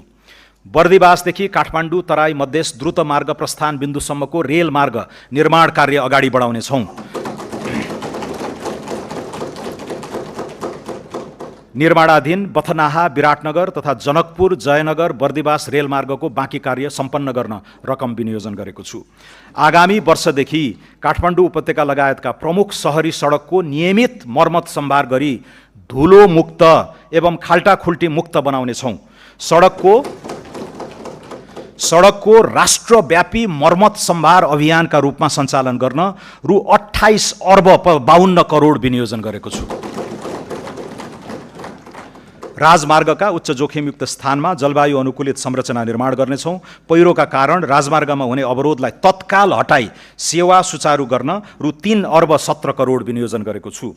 महिलाहरूको सुरक्षित आवागमन सुनिश्चित गर्न सीसी क्यामेरा सहितको आधुनिक ब्लू बस सेवा सञ्चालन गर्न आवश्यक व्यवस्था मिलाउनेछौँ।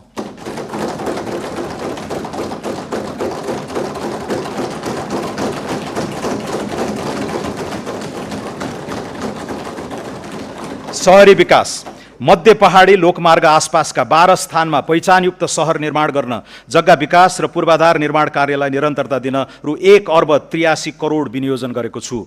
देशका प्रमुख सहरहरूमा एकीकृत फोहोर मैला व्यवस्थापन, ढलमुक्त नदी अभियान र नदी किनारामा हरियाली प्रवर्धनका लागि रु 4 अर्ब 19 करोड विनियोजन गरेको छु। जेनजी आन्दोलनका क्रममा क्षति भएका सरकारी भवनको प्रबलीकरण तथा पुनर्निर्माण कार्यलाई प्राथमिकता दिनेछौँ। जाजरकोट तथा रुकुम पश्चिम लगायतका जिल्लामा भूकम्पबाट क्षतिग्रस्त निजी आवास र सरकारी भवन पुनर्निर्माण कार्य सम्पन्न गर्न आवश्यक स्रोत विनियोजन गरेको छु। हालसम्म सडक सञ्जालबाट नजोडिएका स्थानीय तहका केन्द्रलाई राष्ट्रिय राजमार्ग वा नजिकको प्रदेश राजधानीसँग सर्वयाम सञ्चालन हुने सडकमा जोड्ने गरी स्थानीय तह केन्द्र पहुँच सुधार कार्यक्रम अगाडि बढाउनेछौँ। नागरिकलाई आधारभूत यातायात सेवामा पहुँच बढाउन बढीमा 30 मिनटको पैदल यात्राको दूरी नबढ्ने गरी झोलुङ्गे पुल निर्माण गर्न रु 5 अर्ब 14 करोड बजेट विनियोजन गरेको छु। राष्ट्रिय आवास कम्पनी लिमिटेड अन्तर्गत आवासीय परियोजना सञ्चालन गर्न पहिलो चरणमा झापा जिल्लाको मेचीनगर नगरपालिकामा 100वटा भवन निर्माण गरी सर्वसाधारणलाई बिक्री वितरण गर्नेछौँ। सडक तथा शहरी पूर्वाधार विकासका लागि 286 अर्ब 48 करोड विनियोजन गरेको छु।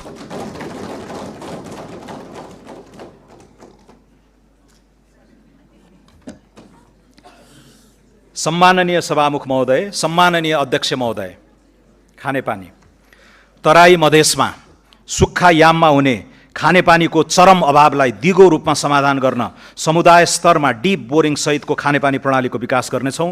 आर्सेनिक मुक्त तराई अभियान सञ्चालन गर्नेछौँ। तराई मधेसमा अधुरा रहेका 280वटा खानेपानी आयोजना सम्पन्न गर्न रु 2 अर्ब 50 करोड विनियोजन गरेको छु। आगामी आर्थिक वर्ष याङ्री र लार्के खोलाबाट मेलम्चीमा पानी पथान्तरणका लागि अध्ययन सम्पन्न गर्नेछौँ। कीर्तिपुर, मध्यपुर थिमी, जोरपाटी, पेप्सिकोला, नागार्जुन र महालक्ष्मी लगायतका स्थानमा पाइप सञ्जाल विस्तारको कार्य थालनी गर्नेछौँ। यस आयोजनाका लागि रु 7 अर्ब 26 करोड विनियोजन गरेको छु। शहरी क्षेत्रमा बिजुली, ढल तथा खानेपानी व्यवस्थापन एकीकृत रूपमा गर्नेछौँ। दमक, धरान, इटहरी, वीरगञ्ज र हेटौडा लगायत प्रमुख सहर खानेपानी र ढल निर्माण तथा प्रशोधन कार्यक्रम सञ्चालन गर्न रु 2 अर्ब 34 करोड विनियोजन गरेको छु। उन्नत फिल्ट्रेसन प्रविधिको प्रयोग तथा राष्ट्रव्यापी पानी परीक्षण प्रयोगशाला सञ्जाल स्थापना गरी पानीको नियमित परीक्षण र क्युआर कोडमा आधारित अनुगमन गर्नेछौँ। काठमाडौँ उपत्यकाको सल्लाघारी, कोडकु, धोबीघाट, गोकर्ण र हनुमान घाटमा दैनिक 7 करोड 27 लाख लिटरको फोहोर पानी प्रशोधन केन्द्रको निर्माण सम्पन्न गर्नेछौँ। यस कार्यका लागि रु 3 अर्ब 46 करोड विनियोजन गरेको छु। उपत्यका बाहिर खाँदबारी, बेलौरी, टाउन बजार, बारपाक र त्रिशुली बजारमा ढल प्रशोधन केन्द्र सञ्चालनमा ल्याउनेछौँ। खानेपानी तथा सरसफाइतर्फ रु 37 अर्ब 17 करोड विनियोजन गरेको छु। स्वच्छ ऊर्जा आगामी आर्थिक वर्ष जलविद्युत आयोजनाबाट 670 मेगावाट र सौर्य आयोजनाबाट 370 मेगावाट गरी 1040 मेगावाट राष्ट्रिय प्रसारण प्रणालीमा आबद्ध हुँदा कुल जडित क्षमता 5535 मेगावाट पुग्नेछ। 40 मेगावाट क्षमताको राहुघाट जलविद्युत आयोजनाको निर्माण यसै आर्थिक वर्षभित्र सम्पन्न गर्नेछौँ। निर्माणाधीन तनहुँ जलाशययुक्त आयोजना, माथिल्लो मोदी ए, माथिल्लो मोदी, माथिल्लो त्रिशुली 3B र बुढीगङ्गा आयोजना निर्माणलाई तीव्रता दिनेछौँ। 1061 मेगावाटको माथिल्लो अरुण, 828 मेगावाटको उत्तर गङ्गा, 210 मेगावाटको चैनपुर सेती, 99 मेगावाटको तामाकोसी 5 र 77 मेगावाटको घुन्साखोला आयोजनाको वित्तीय व्यवस्थापन गरी ठेक्का प्रक्रिया सुरु गर्नेछौँ। 417 मेगावाटको नलगाड, 490 मेगावाटको अरुण 4 र 281 मेगावाटको नौमुरे आयोजनाको अध्ययन प्रक्रिया अगाडि बढाउनेछौँ। कर्मचारी सञ्चय कोषका सञ्चयकर्ता समेतको लगानीमा 439 मेगावाटको वेतन कर्णाली जलविद्युत आयोजना निर्माणका लागि ठेक्का प्रक्रिया सुरु गर्नेछौँ। 1200 मेगावाटको बुढी गण्डकी जलाशययुक्त आयोजना निर्माणका लागि अधिकार सम्पन्न प्राधिकरण मोडलमा निर्माण कार्य अगाडि बढाउनेछौँ। 670 मेगावाटको दुधकोशी जलाशययुक्त आयोजनाको फाइनान्सियल क्लोजर सम्पन्न गरी ठेक्का प्रक्रिया सुरु गर्नेछौँ। 900 मेगावाटको अरुण तेस्रो, 669 मेगावाटको तल्लो अरुण लगायत लगानी बोर्ड मार्फत निर्माण कार्य अगाडि बढाइएका करिब 3000 मेगावाट क्षमताका आयोजना विकास गर्न सरकारले आवश्यक सहजीकरण गर्नेछ। निर्माणाधीन प्रसारण लाइन तथा सबस्टेसन निर्माण सम्पन्न गर्न रु 70 अर्ब विनियोजन गरेको छु। हेटौडा ढल्केबर इनोरुवा 400 केबी प्रसारण लाइन चालु आर्थिक वर्षभित्रै निर्माण सम्पन्न हुनेछ। 400 केबी का नयाँ खिम्ती 12 काठमाडौँ र हेटौडा रातमाटे लप्सीबेदी न्यू दमौली न्यू बुटवल प्रसारण लाइन निर्माण कार्यलाई तीव्रता दिनेछौँ। अन्तर्देशीयतर्फ बुटवल गोरखपुर र इनरुवा पूर्णिया प्रसारण लाइन निर्माण कार्यलाई तीव्रता दिनेछौँ। ढल्केबर मुजफ्फरपुर सीतामढी, लम्की दोदोधरा बरेली, लमही लखनऊ, निजगढ मोतिहारी र चिलिमे हब केरुङ प्रसारण लाइनको अध्ययन सम्पन्न गरी निर्माण सुरु गर्नेछौँ। कर्णाली कोरिडोर राष्ट्रिय प्रसारण लाइन निर्माणलाई तीव्रता दिनेछौँ। राष्ट्रिय ग्रिड नपुगेका कर्णालीका स्थानीय तहमा विद्युतीकरणलाई तीव्रता दिनेछौँ। ग्रीन हाइड्रोजनको व्यावसायिक उत्पादनको प्रारम्भ गर्न हेटौडामा 2.5 मेगावाट क्षमताको ग्रीन हाइड्रोजन प्लान्टलाई पाइलट परियोजनाको रूपमा कार्यान्वयन गर्नेछौँ। सुक्खायामको पिक आवरमा हुने विद्युत अभावलाई सम्बोधन गर्न काठमाडौँ उपत्यकामा 100 मेगावाटको ब्याट्री एनर्जी स्टोरेज प्रणालीको कार्यक्रम प्रारम्भ गर्नेछौँ। ग्रिन हाइड्रोजन उत्पादन कार्यलाई अगाडि बढाउन आवश्यक बजेटको व्यवस्था गरेको छु। ऊर्जा उत्पादन, प्रसारण र वितरण लाइन निर्माणका लागि रु 85 अर्ब 54 करोड विनियोजन गरेको छु। सिंचाई आगामी आर्थिक वर्ष थप 15,800 हेक्टर खेतीयोग्य जमिनमा सिंचाई सुविधा पुर्याउनेछौँ। यसबाट खेतीयोग्य सिंचित जमिनको अनुपात 64% पुग्नेछ। नदी नियन्त्रणतर्फ 70 किलोमिटर तटबन्ध निर्माण र 210 हेक्टर जग्गा उकास गर्नेछौँ। बबई सिँचाइ आयोजना अन्तर्गत आगामी आर्थिक वर्ष 1066 हेक्टर जमिनमा सिँचाइको सुविधा पुर्याउनेछौँ। राजापुर सिँचाइ आयोजनाको पुनर्स्थापनाको कार्य अगाडि बढाइनेछ। भेरी बबई डाइभर्सन आयोजनाको हेडवर्क्स निर्माण कार्य सम्पन्न गर्नेछौँ। यी आयोजनाका लागि रु 5 अर्ब 63 करोड विनियोजन गरेको छु। सिक्टा सिँचाइ आयोजना अन्तर्गत बाँके पूर्व र पश्चिमतर्फ 5000 हेक्टर जमिनमा थप सिँचाइ सुविधा पुर्याउनेछौँ। यसका लागि रु 2 अर्ब 55 करोड विनियोजन गरेको छु। सुनकोशी मरिन डाइभर्जन आयोजनाको बाँध र विद्युत गृह निर्माणको लागि पुनः ठेक्का लगाई 4 वर्षभित्र सम्पन्न गर्ने गरी निर्माण कार्य सुरु गर्नेछौँ। यस वर्ष यसका लागि 2 अर्ब 98 करोड विनियोजन गरेको छु। बागमती सिँचाइ आयोजनाको स्तरोन्नति गरी सुनकोशी मरिन डाइभर्जन आयोजनाबाट थप हुने पानीको उपयोगबाट बारा, रौतहट, सर्लाही, महोत्तरी र धनुषा जिल्लाका 1,22,000 हेक्टर खेतीयोग्य जमिनमा सिँचाइ सुविधा विस्तार गर्न रु 53 करोड विनियोजन गरेको छु। महाकाली सिँचाइ आयोजनाको कमान्ड क्षेत्र विस्तार गर्नेछौँ। रानी जमरा कुलरिया आयोजनाको लम्की खण्डको पूर्वाधार विकास गर्नेछौँ। बृहत दाङ उपत्यका सिँचाइ आयोजना र प्रगन्ना बड्कापथ सिँचाइ आयोजनाबाट 2380 हेक्टर जमिनमा थप सिँचाइ उपलब्ध गराउन रु 1 अर्ब 21 करोड विनियोजन गरेको छु। नौमुरे बहुउद्देश्य सिँचाइ आयोजनाबाट कपिलवस्तुमा सिँचाइ गर्ने गरी आवश्यक पूर्व तयारी सम्पन्न गर्नेछौँ। बाढगङ्गा सिँचाइ आयोजनाको पुनर्स्थापना र मर्मत सम्भार गर्नेछौँ। नारायणी सिँचाइ आयोजना पुनर्स्थापनाका लागि बजेट छुट्याएको छु। सुनसरी मोरङ, चन्द्रनहर, कमला, नारायणी गण्डक, कोशी पम्प लगायतका सिँचाइ प्रणालीको मर्मत सम्भार तथा पुनर्स्थापनाका लागि रु 44 करोड विनियोजन गरेको छु। सतह सिँचाइको सेवा नपुगेका तराई मधेसका थप 3,980 हेक्टर खेतीयोग्य जमिनमा भूमिगत सिँचाइ सुविधा पुर्याउन रु 1 अर्ब 83 करोड विनियोजन गरेको छु। त्यसै गरी सर्लाही र धनुषा जिल्लामा स्मार्ट प्रविधिको प्रयोग गरी भूमिगत सिँचाइ सुविधा पुर्याउन आवश्यक रकम व्यवस्था गरेको छु। पहाडी तथा हिमाली क्षेत्रका कृषियोग्य टारहरूमा लिफ्ट सिँचाइ प्रणाली मार्फत भरपर्दो सिँचाइ सुविधा उपलब्ध गराउन रु 80 करोड विनियोजन गरेको छु। पहाडका टारहरूमा लिफ्ट सिँचाइ आयोजनाबाट आगामी वर्ष 2230 हेक्टर जमिनमा थप सिँचाइ सुविधा विस्तार गर्नेछौँ। महाकाली, कर्णाली, नारायणी, कोशी लगायतका ठुला तथा मझौला नदीहरूको व्यवस्थापन कार्यका लागि रकम विनियोजन गरेको छु। सूचना तथा सञ्चार दूरसञ्चार प्राधिकरण विधेयक संसदमा पेश गर्नेछौँ। नवीनतम प्रविधिको प्रयोगलाई तीव्रता दिँदै गुणस्तरीय दूरसञ्चार सेवाको पहुँच बढाउनेछौँ। कर्णाली र सुदूरपश्चिम प्रदेशमा गुणस्तरीय टेलिफोन सेवा र नेटवर्क विस्तार गरिनेछ। सरकारी मुद्रणका लागि स्थापित विभिन्न संरचनालाई एक आपसमा गाभी एकीकृत सुरक्षित मुद्रण संस्थाको स्थापना गर्नेछौँ। नेपालमा दर्ता भएका सामाजिक सञ्जाल मार्फत व्यावसायिक क्रियाकलाप विस्तार गर्न प्रोत्साहन गर्नेछौँ। छापा तथा विद्युतीय सञ्चार माध्यमबाट हुने लोक कल्याणकारी विज्ञापन का लागि रु 33 करोड विनियोजन गरेको छु। सूचना तथा सञ्चार क्षेत्रका लागि रु 5 अर्ब 93 करोड विनियोजन गरेको छु। सम्माननीय सभामुख महोदय, सम्माननीय अध्यक्ष महोदय, खेलकुद खेल पूर्वाधारलाई युवा विकास र स्थानीय अर्थतन्त्रसँग जोड्दै आगामी 3 वर्षभित्र कम्तीमा 8000 दर्शक क्षमताका 10 वटा फुटबल रङ्गशालालाई फ्लड लाइट सहितको स्तरोन्नति गर्नेछौँ।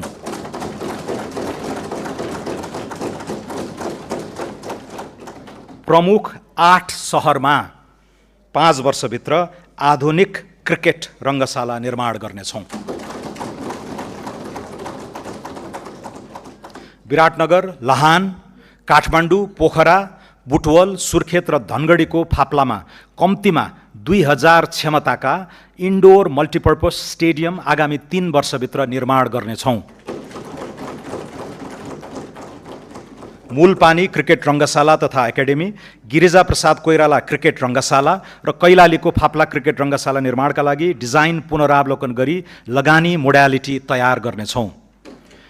खेलकुदमा विशेष रुचि र क्षमता भएका विद्यार्थीलाई विद्यालयको आधारभूत तहदेखि छनौट गरी आवासीय सुविधासहित तालिम दिने व्यवस्था मिलाउनेछौँ। अन्तर्राष्ट्रिय पदक जित्ने खेलाडीलाई अवकाशपछि सम्मानजनक जीवन जिउन सक्ने गरी आजीवन निशुल्क स्वास्थ्य उपचारको व्यवस्था गर्नेछौँ।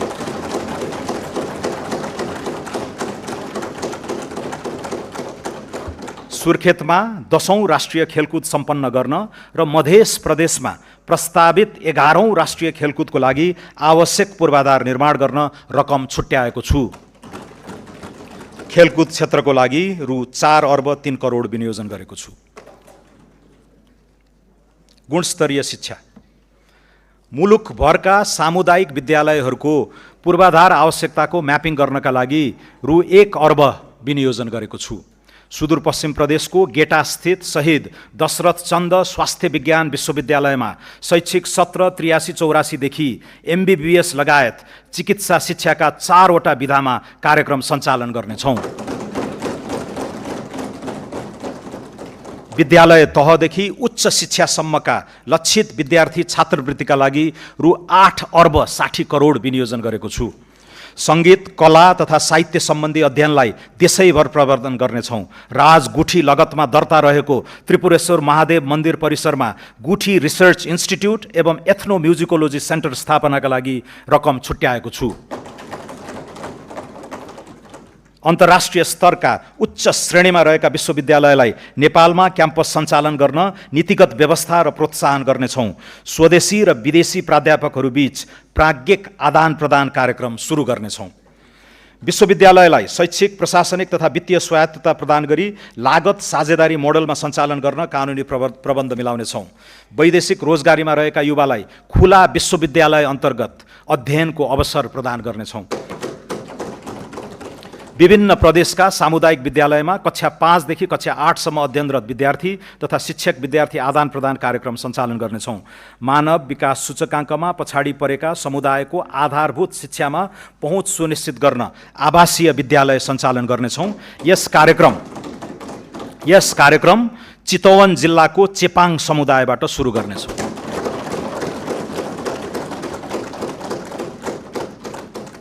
शिक्षा क्षेत्रका लागि 218 अर्ब 30 करोड विनियोजन गरेको छु। स्वास्थ्य, सबै नागरिकलाई गुणस्तरीय आधारभूत स्वास्थ्य सेवामा पहुँच तथा उपभोग सुनिश्चित गर्न स्वास्थ्य क्षेत्रमा 101 अर्ब 95 करोड विनियोजन गरेको छु। यसमध्ये स्वास्थ्य बिमा कार्यक्रममा 15 अर्ब बजेट विनियोजन गरेको छु। विपन्न नागरिक उपचार, आमा सुरक्षा कार्यक्रम, निशुल्क औषधि लगायत स्वास्थ्य सामाजिक सुरक्षाका कार्यक्रमका लागि रु 13 अर्ब 15 करोड विनियोजन गरेको छु। रोगको बदलिँदो प्रकृति र भार एवं लागत प्रभावकारिताका आधारमा आधारभूत स्वास्थ्य सेवाको प्याकेज परिमार्जन गर्नेछौँ। निर्माण सुरु भएका 336 आधारभूत अस्पताललाई आगामी 3 वर्षमा निर्माण सम्पन्न गर्नेछौँ। मानव विकास सूचकाङ्क कम भएका हरेक प्रदेशका एक स्थानीय तहको उपयुक्त स्थानमा आधारभूत अस्पताल निर्माण गर्ने र निर्माण सुरु नभएका अस्पतालहरूको हकमा वैज्ञानिक नक्साङ्कन पश्चात मात्र निर्माण गर्नेछौँ। आधारभूत अस्पताल सञ्चालन तथा पूर्वाधार निर्माणका लागि 5 अर्ब 90 करोड विनियोजन गरेको छु। स्वास्थ्य संस्था तथा सेवाको गुणस्तर मापन, प्रमाणीकरण र प्रत्यायनका लागि राष्ट्रिय स्वास्थ्य प्रत्यायन प्राधिकरण स्थापना गर्नेछौँ।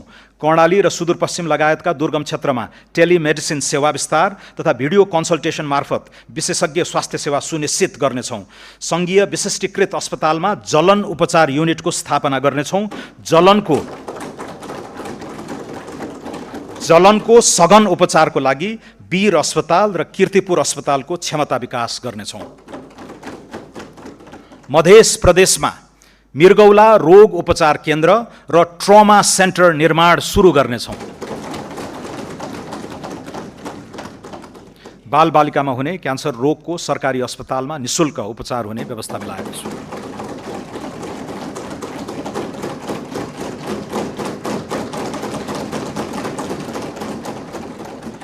नागरिक स्तरबाट स्थापना भई अन्तर्राष्ट्रिय क्षेत्रमै ख्याति प्राप्त अनुकरणीय सर्वसुलभ स्वास्थ्य सेवा उपलब्ध गराउने स्वास्थ्य संस्थालाई प्रोत्साहित गर्नेछौँ।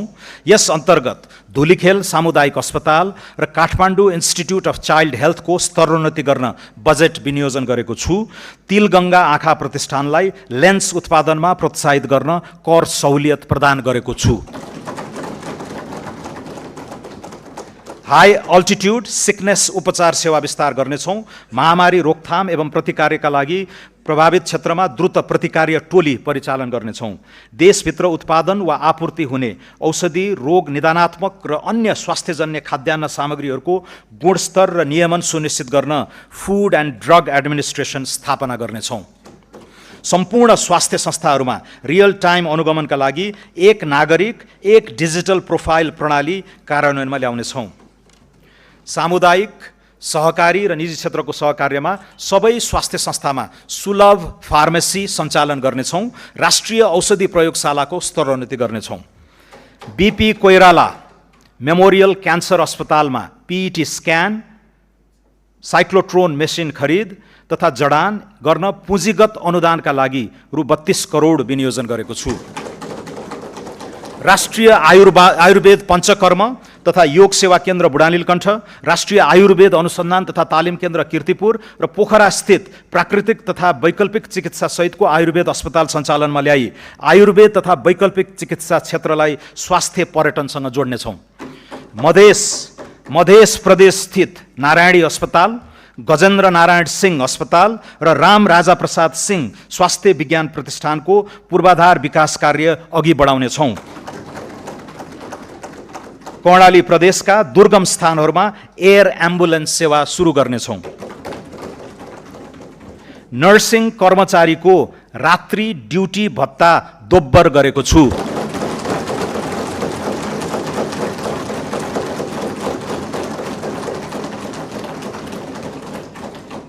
महिला स्वास्थ्य स्वयंसेविकालाई प्रदान गरिँदै आएको यातायात खर्चमा 50% वृद्धि गरेको छु।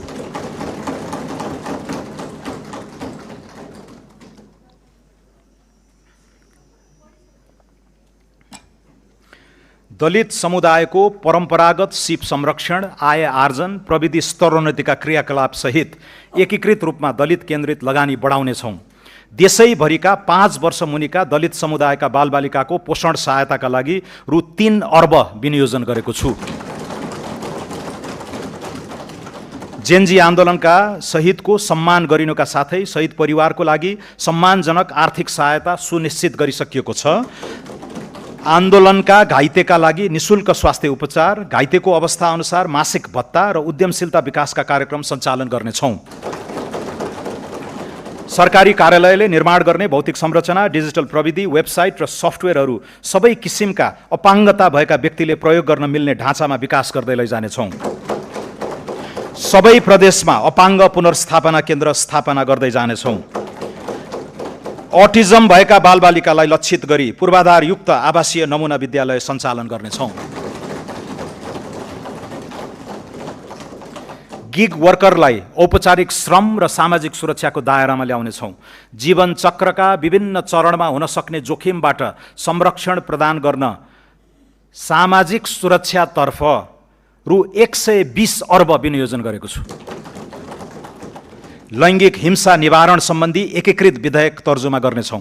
प्रदेश र स्थानीय सरकारसँगको सहकार्यमा सडक बालबालिका तथा ज्येष्ठ नागरिकको पारिवारिक पुनर्मिलन तथा सामाजिक पुनर्स्थापना गर्नेछौँ। नेपाललाई सडक बालबालिका मुक्त राष्ट्र घोषणा गर्नेछौँ।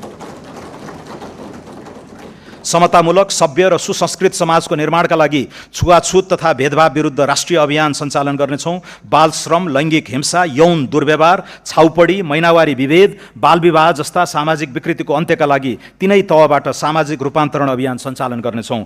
लैङ्गिक तथा यौनिक अल्पसङ्ख्यक समुदायको मर्यादित जीवनयापनका लागि सामाजिक अन्तर्घुलन कार्यक्रम सञ्चालन गर्नेछौँ।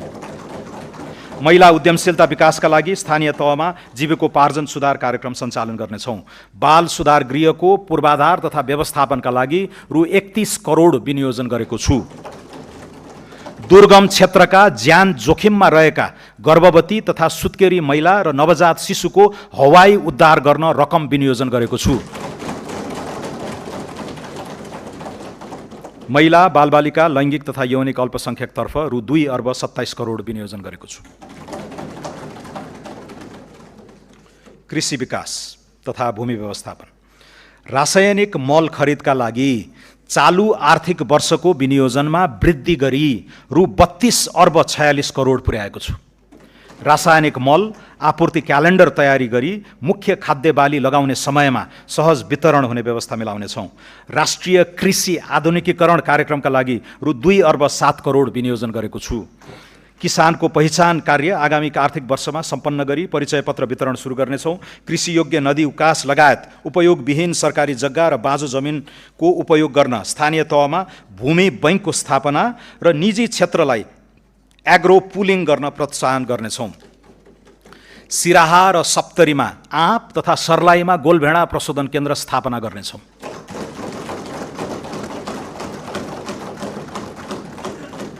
कर्णालीमा स्याउ, ओखर लगायतको फलफुलको जोन सञ्चालन गर्ने र चिस्यान केन्द्र स्थापना कार्य अगाडि बढाउनेछौँ। उपयोग नभएको खेतीयोग्य व्यक्तिगत जमिनलाई व्यावसायिक कृषि कम्पनीको सेयरमा परिणत गरी कृषि तथा पशुपालन फर्म सञ्चालन गर्न प्रोत्साहित गर्नेछौँ। प्राङ्गारिक मल र हरियो मल प्रवर्धन गर्न स्थानीय तहलाई सशर्त अनुदान हस्तान्तरण गर्न रु 36 करोड विनियोजन गरेको छु। नेपाल विद्युत प्राधिकरण र निजी क्षेत्रको सहकार्यमा कम्पनी मोडलमा ग्रिन युरिया मल उद्योग सञ्चालन गर्न दिनेछौँ। निजी क्षेत्रबाट ग्रिन युरिया उत्पादन प्रवर्धन गर्न खरिद ग्यारेन्टी सम्झौता गरी सहुलियत दरमा विद्युत उपलब्ध गराउने व्यवस्था मिलाउनेछौँ। कृषि बिमाको प्रिमियममा दिइने अनुदान सहुलियतका लागि रु 2 अर्ब 19 करोड विनियोजन गरेको छु। किसानलाई वित्तीय पहुँच प्रदान गर्न र नगद प्रवाह व्यवस्थापन गर्न कृषि उपज भण्डारणको प्रमाणीकरणका आधारमा वेयरहाउस रिसिट फाइनान्सिङ गर्ने व्यवस्था मिलाउनेछौँ। पशु पन्छीमा लाग्ने रोग तथा महामारी नियन्त्रणका लागि आवश्यक पर्ने खोप निजी क्षेत्र समेतको सहभागितामा स्वदेशमै उत्पादन गर्नेछौँ। खोरेत लगायतका रोग नियन्त्रण गर्न रु 24 करोड विनियोजन गरेको छु। हुम्लाको हिल्सा स्थित सीमा नाकामा पशु क्वारेन्टिन स्थापना गर्नेछौँ। 35 वटा नगरपालिकाबाट जग्गा प्रशासन सम्बन्धी एकीकृत सेवा सुरुवात गर्नेछौँ। घर जग्गा खरिद बिक्रीलाई सहज बनाउन जग्गा धनी सङ्केत नम्बर जारी गरी घर जग्गा रोक्का फुकुवा खरिद बिक्री र राजस्व भुक्तानी अनलाइन प्रणालीबाट गर्नेछौँ। भूमिहीन दलित, भूमिहीन सुकुम्बासी र अव्यवस्थित बसोबासीको व्यवस्थापन गर्ने कार्य आगामी आर्थिक वर्षभित्रै सम्पन्न गर्ने व्यवस्था मिलाउनेछौँ।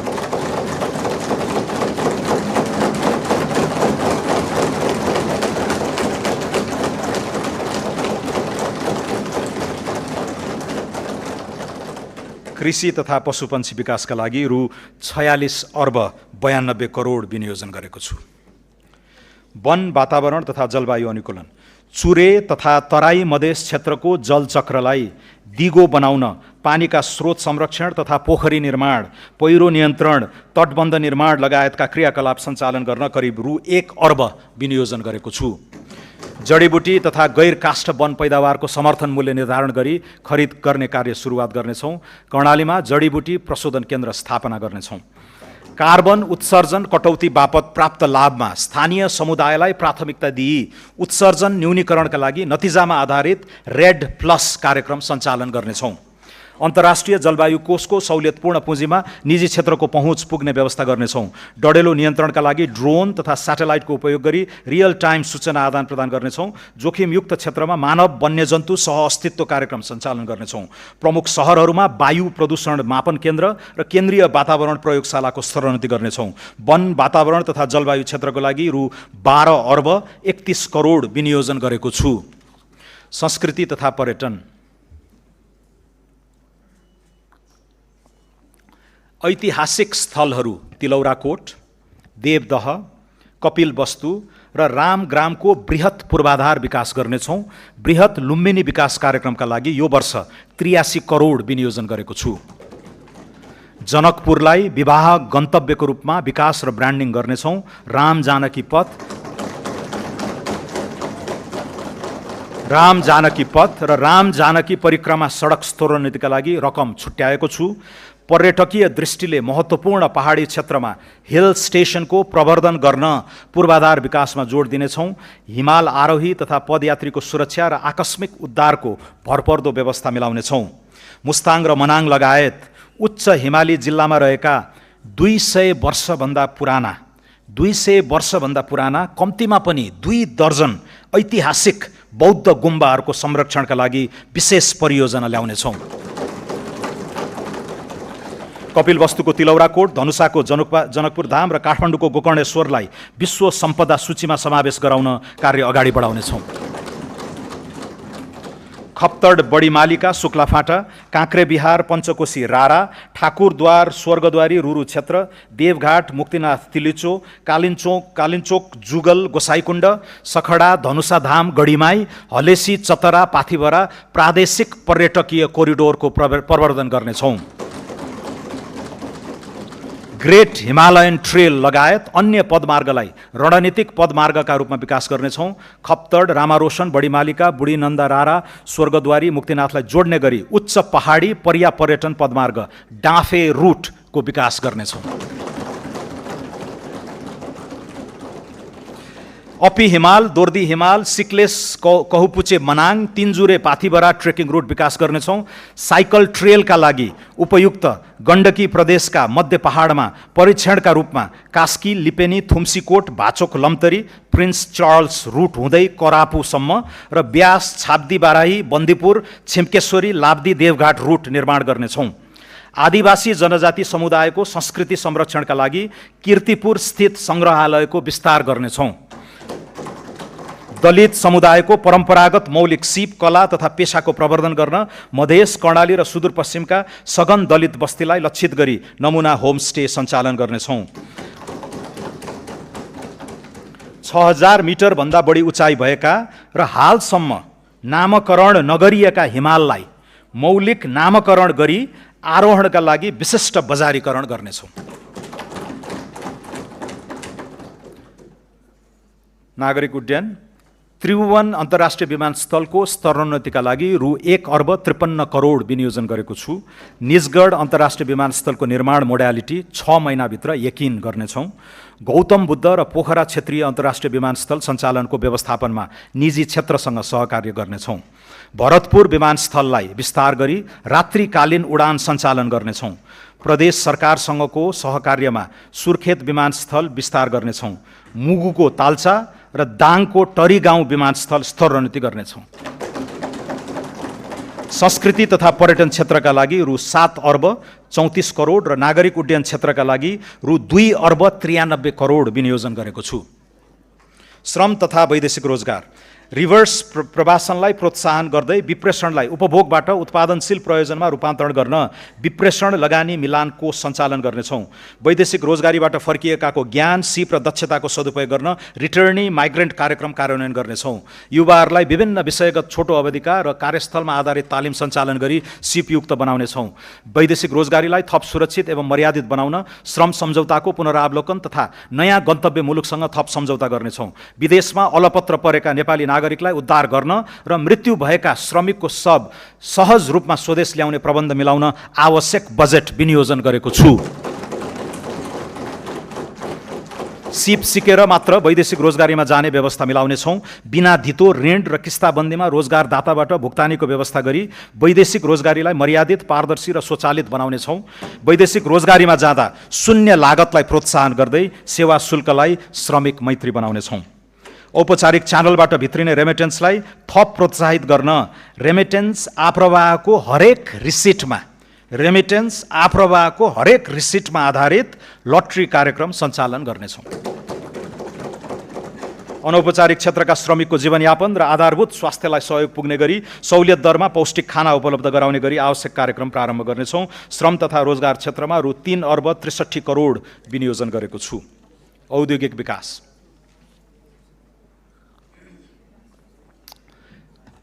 निर्यातको सम्भावना भएका कृषि प्रशोधन, पर्यटन सेवा, हलुका उत्पादन लगायतका श्रम प्रधान उद्योगको विकास तथा विस्तारका लागि नमुना स्वरूप रोजगार आबद्ध उत्पादन क्षेत्र इम्प्लोइमेन्ट लिङ्क्ड प्रोडक्सन जोन सञ्चालन गर्नेछौँ। उद्योग प्रतिष्ठानको संस्थागत सामाजिक उत्तरदायित्व सम्बन्धी कानुनी प्रबन्ध मिलाउनेछौँ। सरकार र निजी क्षेत्रको सहकार्यमा औद्योगिक क्षेत्र तथा औद्योगिक करिडोरमा स्वच्छ ऊर्जामा आधारित प्रविधिको प्रयोग गरी ट्रिटमेन्ट प्लान्ट सहितको सिवरेज प्रणाली सञ्चालन गर्नेछौँ। उद्योग प्रतिष्ठानमा रहेका परम्परागत बोइलरलाई इलेक्ट्रिक बोइलरले प्रतिस्थापन गर्न सहुलियतपूर्ण ऋण सुविधा प्रदान गर्नेछौँ। 100 उद्योगहरूलाई विद्युतीय वा बायो ब्रिकेटमा आधारित बोइलरमा रूपान्तरण गर्न रु 22 करोड विनियोजन गरेको छु। औद्योगिक पूर्वाधार विकासका लागि रु 65 करोड विनियोजन गरेको छु। खानी सम्बन्धी लाइसेन्सको पुनरावलोकन गर्नेछौँ। नयाँ खानीको अन्वेषणका क्रममा फेज 2 सम्मको अध्ययनका लागि आवश्यक जियोलोजिकल ल्याब र परीक्षण अन्वेषणको व्यवस्था गर्नेछौँ। खानी क्षेत्र, ठुला उद्योग र 5 मेगावाटभन्दा बढी विद्युत खपत गर्ने निजी क्षेत्रबाट विकास हुने औद्योगिक क्षेत्रसम्मको सहज पहुँच तथा विद्युत आपूर्ति एवं प्रसारण लाइन निर्माण गर्नेछौँ। भारी सवारी सञ्चालन हुने औद्योगिक तथा खानी पहुँच सडकलाई विशेष मापदण्डसहित डिजाइन, निर्माण र मर्मत गर्न रु 50 करोड विनियोजन गरेको छु। खनिज तथा निर्माणजन्य सामग्री उत्खनन, उत्पादन, आपूर्ति र प्रयोगको समग्र नियमन तथा व्यवस्थापनका लागि खानी तथा खनिज प्राधिकरण स्थापना गर्नेछौँ। दैलेखमा रहेको पेट्रोलियमको व्यावसायिक उत्पादनका लागि आवश्यक प्रक्रिया शीघ्र अगाडि बढाउनेछौँ। धौवादी फलाम उद्योगमा रहेको नेपाल सरकारको सेयर अंश घटाई सार्वजनिक निजी साझेदारी मोडलमा सञ्चालन गर्ने कार्यविधि अघि बढाउनेछौँ। वातावरणीय दृष्टिकोणले उपयुक्त देखिएका ठाउँ पहिचान गरी ढुङ्गा गिटी बालुवा उत्खनन तथा प्रशोधन आपूर्ति गर्ने व्यवस्था मिलाउनेछौँ। वाणिज्य विश्व बजारमा उल्लेख्य परिमाणमा निर्यात गरी ब्रान्ड स्थापित भइसकेका नेपाली उत्पादनलाई थप सहुलियत प्रदान गर्नेछौँ। व्यापार तथा लगानी सहजीकरणका लागि व्यापार तथा औद्योगिक लजिस्टिक गुरु योजना कार्यान्वयनमा ल्याउनेछौँ। राष्ट्रिय उत्पादकत्व वृद्धिको गुरु योजना तयार गरी उत्पादनमा आधारित प्रोत्साहन कार्यक्रमका लागि रु 1 अर्ब 18 करोड विनियोजन गरेको छु। भैरवामा एकीकृत जाँच चौकी आइसिपी को निर्माण कार्य शीघ्र सम्पन्न गरी सञ्चालनमा ल्याइनेछ। चाँदनी दोधारामा निर्माणाधीन एकीकृत जाँच चौकी 2 वर्षभित्र निर्माण सम्पन्न गरिनेछ। नेपाल व्यापार एकीकृत रणनीतिले पहिचान गरेका गलैँचा, कार्पेट, धागो, तयारी कपडा, सिमेन्ट लगायतका वस्तु तथा कम तौल उच्च मूल्यका वस्तुको निर्यात अभिवृद्धिका लागि वस्तुगत निर्यात रणनीति तयार गरी कार्यान्वयन गर्नेछौँ। इन्धनको मूल्य स्थायित्व कायम गर्न फ्युचर्स कन्ट्र्याक्ट गर्ने सम्बन्धमा आवश्यक अध्ययन गर्नेछौँ। पेट्रोल पम्पमा न्यूनतम पूर्वाधार सहित EV चार्जिङ स्टेसन जडान गर्न प्रोत्साहन गर्नेछौँ। नेपाल आयल निगमबाट इथानोल उत्पादन गर्ने उद्योगसँग सम्झौता गरी तोकिएको मूल्यमा खरिद गर्ने ग्यारेन्टी गर्नेछौँ। नियामक निकायलाई सुदृढ गरी सबै किसिमका सिन्डिकेट, कार्टेलिङ, कालोबजारी, नाफाखोरी र अस्वस्थ प्रतिस्पर्धाको अन्त्य गर्नेछौँ। उद्योग वाणिज्य तथा आपूर्ति क्षेत्रका लागि रु 8 अर्ब 31 करोड विनियोजन गरेको छु। स्टार्टअप तथा नवप्रवर्तन। स्टार्टअप साना तथा मझौला उद्यमलाई राष्ट्रिय उद्यम इकोसिस्टममा आबद्ध गर्ने प्लेटफर्मको रूपमा नेपाल एन्टरप्राइज फेसिलिटी स्थापना गर्नेछौँ। प्लेटफर्मले उद्यम सम्बन्धी नीतिगत व्यवस्था, नवीन वित्तीय उपकरणको पहिचान र पहुँच, इन्क्युबेसन सहितको सहयोग सञ्जाल र स्वदेशी उद्यम अभियानलाई एकीकृत रूपमा अगाडि बढाउनेछ। कृषि एवं पशुजन्य उद्यम गर्न चाहने 1000 युवा उद्यमीलाई स्टार्टअप सुविधा उपलब्ध गराउनेछौँ। युवा वैज्ञानिकलाई स्वदेशमै अनुसन्धानको अवसर प्रदान गर्न अनुसन्धान, नवप्रवर्तन तथा उद्यमशीलता अभिवृद्धि कार्यक्रम सञ्चालनका लागि आवश्यक रकम विनियोजन गरेको छु। खगोलीय पर्यटन प्रवर्धन गर्न सगरमाथा आधार शिविरमा अब्जर्भेटरी केन्द्र स्थापनाका लागि रकम विनियोजन गरेको छु। विज्ञान, प्रविधि र नवप्रवर्धनका लागि रु 4 अर्ब र नेपाल एन्टरप्राइज फेसिलिटीका लागि रु 50 करोड विनियोजन गरेको छु।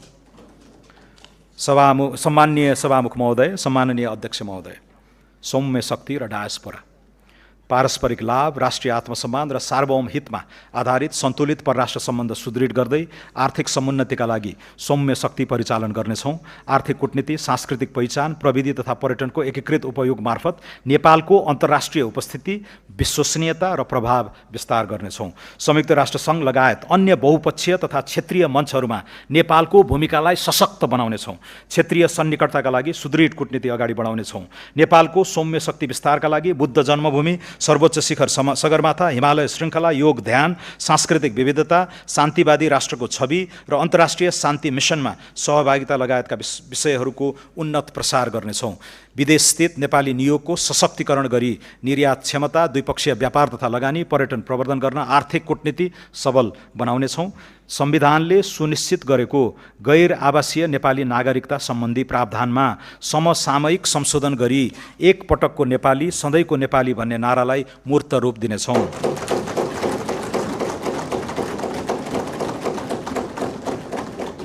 गैर आवासीय नेपालीलाई सबै किसिमका आर्थिक, सामाजिक तथा सांस्कृतिक अधिकार प्रदान गरी राष्ट्र निर्माणको मूल अभियानमा समावेश गर्नेछौँ।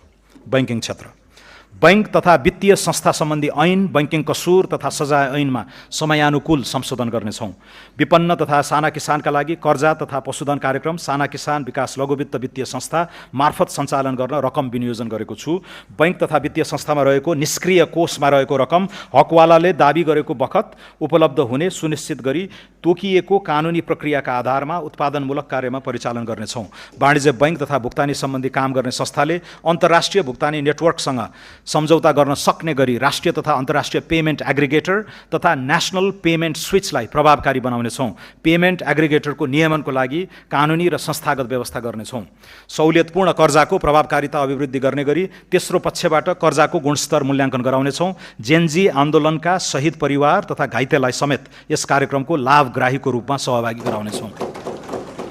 विद्युत खपत बढाउन र प्रदूषण नियन्त्रण गर्न घरायसी प्रयोजनको लागि washing machine, refrigerator, vacuum cleaner जस्ता विद्युतीय उपकरण समेत हायर पर्चेसमा खरिद बिक्री गर्न सकिने व्यवस्था मिलाउनेछौँ।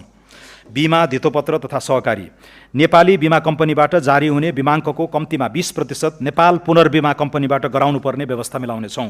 दीर्घकालीन प्रकृतिका बीमाको सामूहिक बीमा कोषको नेतृत्व तथा सञ्चालन नेपाल पुनर्बीमा कम्पनीबाट हुने व्यवस्था गर्नेछौँ।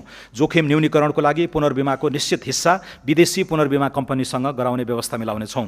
लामो समयदेखि वृद्धि हुन नसकेको तेस्रो पक्ष बीमाङ्क रु 10 लाख पुर्याइनेछ। सवारी दुर्घटना कम गर्न सवारी साधनमा दुर्घटना डिभाइस जडान गर्नुपर्ने व्यवस्था गर्नेछौँ। दुर्घटना, घातक रोग, ढुवानी लगायतको बिमा अनिवार्य गर्नेछौँ। कर्मचारी सञ्चय कोष, नागरिक लगानी कोष, निक्षेप तथा कर्जा सुरक्षण कोष, स्वास्थ्य बीमा बोर्ड र सामाजिक सुरक्षा कोषले सञ्चालन गर्ने सुरक्षण कार्यक्रमको पुनर्बीमा नेपाल पुनर्बीमा कम्पनी मार्फत गर्ने व्यवस्था मिलाउनेछौँ। शहरी क्षेत्रमा भवन निर्माणको नक्सा स्वीकृति गर्दा अनिवार्य रूपमा बिमा गर्ने व्यवस्था गर्नेछौँ। धितोपत्र बजार व्यवस्थापन र कसुर तथा सजाय सम्बन्धी छुट्टै विधेयक संसदमा पेश गर्नेछौँ। वित्तीय ट्रस्टीको नियमन गर्न ट्रस्टी विधेयक तर्जुमा गर्नेछौँ। बचत तथा ऋणको मुख्य कारोबार गर्ने सहकारी संस्थाको अनुगमन र नियमनमा राष्ट्रिय सहकारी नियमन प्राधिकरणको भूमिका थप प्रभावकारी बनाउनेछौँ। समस्याग्रस्त सहकारीका बचतकर्ताको रकम फिर्ताका लागि सहकारीको बचत रकम तथा सम्पत्ति बिक्रीबाट शोध भर्ना हुने गरी चक्रीय कोषको रूपमा स्थापित एकीकृत बचतकर्ता सुरक्षा कोषबाट बचत फिर्ता गर्ने कार्यलाई निरन्तरता दिइनेछ। सुशासन, स्वार्थको द्वन्द्व सम्बन्धी कानुन तर्जुमा गरी नीतिगत भ्रष्टाचार अन्त्य गर्नेछौँ। कसुरजन्य सम्पत्तिको प्रभावकारी व्यवस्थापनका लागि सम्बद्ध निकायलाई एकीकृत सूचना पद्धतिमा आबद्ध गरी असुल उपर जफत प्राप्ति तथा व्यवस्थापनलाई थप प्रभावकारी बनाउनेछौँ। निजामती कर्मचारी अस्पतालबाट बहुविशिष्टीकृत सेवा विस्तार गर्न अत्यावश्यक उपकरण जडान र भौतिक संरचना निर्माण गर्नेछौँ। हेलो सरकार संयन्त्रलाई सरकार नागरिक संवादको प्लाटफर्मको रूपमा विकास गर्नेछौँ। सरकारी कार्यालयमा डिजिटल टाइम कार्ड लागू गर्नेछौँ। राष्ट्रिय परिचय पत्रलाई सार्वजनिक सेवा प्रवाहको आधारभूत परिचय पत्रको रूपमा प्रयोग गर्दै मालपोत, यातायात, राहदानी, व्यक्तिगत घटना दर्ता तथा सामाजिक सुरक्षा व्यवस्थापन जस्ता नागरिक सेवासँग सम्बद्ध प्रणालीको सुदृढीकरण गर्नेछौँ। बदलिँदो आर्थिक कूटनीतिलाई मध्यनजर गरी डेनमार्क, ब्राजिल र दक्षिण अफ्रिकामा रहेका नेपाली दूतावास र छङ्दू, सान फ्रान्सिस्को स्थित महावाणिज्य दूतावास तथा विशाखापट्टनममा रहेको दूतावासको शाखा खारेज गर्नेछौँ। संवैधानिक निकायहरूको कार्य सम्पादन सुदृढ गर्न साधन स्रोत सम्पन्न बनाइनेछ। पछिल्लो 4 वर्षदेखि राष्ट्र सेवक कर्मचारीको तलब वृद्धि नभएको, यस अवधिमा उपभोक्ता मूल्य सूचकाङ्कमा आधारित मूल्य वृद्धि 17.3% भएको र मर्यादित जीवनयापनका लागि पारिश्रमिक सुविधा पुनरावलोकन गर्नुपर्ने महसुस गरेको छु। कर्मचारीले हाल प्राप्त गरिरहेको महँगी भत्तालाई निरन्तरता दिँदै सुरु स्केलमा 10% तलब वृद्धि गरेको छु। कार्य सम्पादनमा आधारित पारिश्रमिक प्रणालीको सुरुवात गर्न नयाँ तलब मानको 10% मासिक प्रोत्साहन भत्ताको व्यवस्था गरेको छु। यसबाट हाल खाइपाई आएको पारिश्रमिकमा करिब 21% खुद वृद्धि भई ग्रेड सहित न्यूनतम पारिश्रमिक करिब रु 40,000 देखि रु 1 लाख माथि कायम हुनेछ।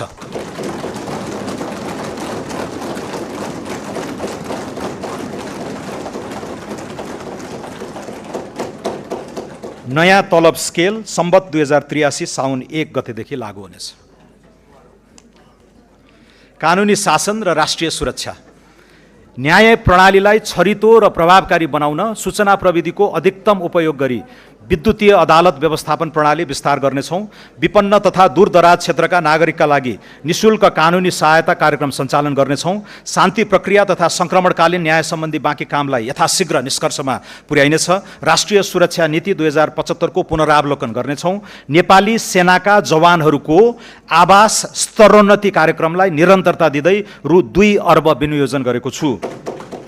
ऐतिहासिक गढी र किल्ला संरक्षण गरी पर्यटनसँग आबद्ध गर्नेछौँ। नेपाल प्रहरीको अनुसन्धान र अभियोजन प्रक्रियालाई प्रभावकारी बनाउन प्रविधिको प्रयोगमा जोड दिनेछौँ। विधि विज्ञान प्रयोगशाला, अनुसन्धानमा कृत्रिम बुद्धिमत्ताको प्रयोग तथा भौतिक पूर्वाधार विकासमा लगानी वृद्धि गर्नेछौँ। नेपाल प्रहरी र सशस्त्र प्रहरीको अवकाशको सेवा अवधि र निवृत्त भरण सुरु हुने अवधिका बीचमा रहेको विद्यमान अन्तर पुनरावलोकन गर्ने विषयमा अध्ययन गर्नेछौँ।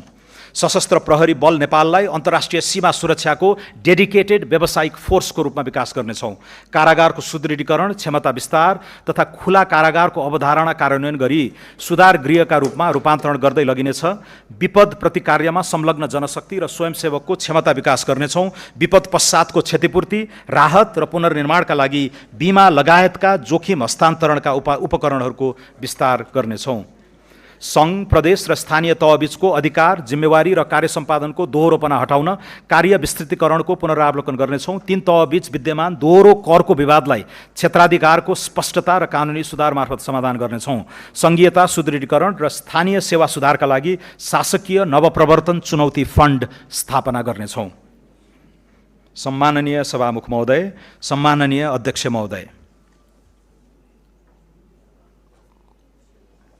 अब म माथि उल्लेखित क्षेत्रगत नीति र कार्यक्रम कार्यान्वयनका लागि विनियोजन र स्रोत व्यवस्थापनको अनुमान प्रस्तुत गर्दछु। आगामी आर्थिक वर्षका लागि कुल खर्च रु 2124 अर्ब 34 करोड विनियोजन गरेको छु। कुल विनियोजन मध्ये चालुतर्फ रु 1270 अर्ब 58 करोड अर्थात् कुल विनियोजनको 59.8%, पुँजीगततर्फ रु 431 अर्ब 10 करोड अर्थात् 20.3%, वित्तीय व्यवस्थातर्फ रु 422 अर्ब 64 करोड अर्थात् 19.9% रहेको छ। यो खर्च अनुमान चालु वर्षको संशोधित अनुमानको तुलनामा 25%ले बढी हो। आगामी आर्थिक वर्षका लागि अनुमान गरिएको खर्च बेहोर्ने स्रोतमध्ये राजस्वबाट रु 1405 अर्ब 31 करोड र वैदेशिक अनुदानबाट रु 61 अर्ब 74 करोड बेहोर्दा रु 657 अर्ब 29 करोड न्यून हुन जान्छ। सो न्यून पूर्ति गर्न वैदेशिक ऋणबाट रु 247 अर्ब 28 करोड परिचालन गर्नेछौँ। राजस्व र वैदेशिक सहायता परिचालनबाट न्यून हुने रु 410 अर्ब आन्तरिक ऋणबाट परिचालन गर्नेछौँ। आगामी आर्थिक वर्ष रु 245 अर्ब 89 करोड आन्तरिक ऋणको सावा भुक्तानी हुने हुँदा खुद रु 164 अर्ब 11 करोड मात्र आन्तरिक ऋण परिचालन हुनेछ। अब नेपालको संविधानको धारा 60 अनुसार वित्तीय हस्तान्तरण सम्बन्धी विवरण पेश गर्दछु। राष्ट्रिय प्राकृतिक स्रोत तथा वित्त आयोगको सिफारिस अनुसार आगामी आर्थिक वर्ष 83-84 मा प्रदेशका लागि रु 61 अर्ब 50 करोड र स्थानीय तहका लागि रु 90 अर्ब 20 करोड वित्तीय समानीकरण अनुदान उपलब्ध गराउने व्यवस्था गरेको छु।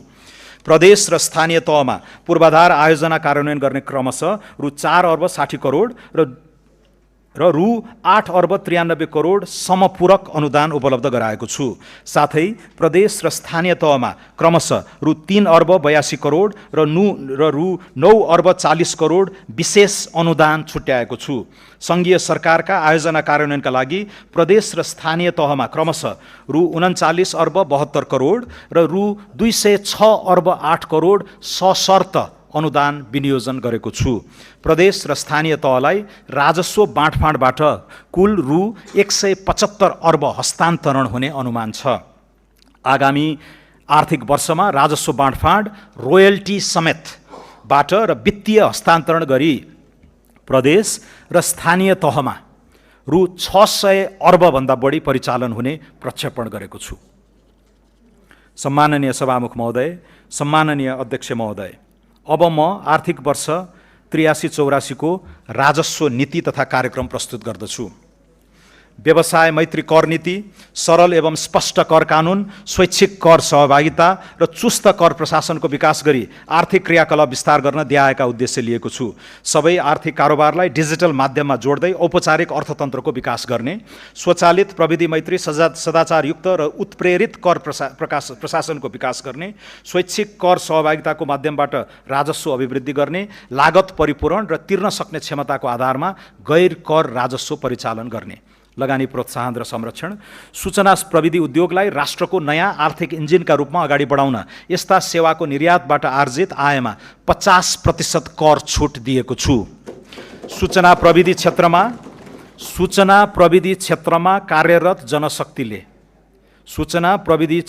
कार्यरत जनशक्तिले प्राप्त गर्ने स्वेट इक्विटीको रकमलाई कर योग्य आय गणनामा 100% छुट हुने व्यवस्था मिलाएको छु।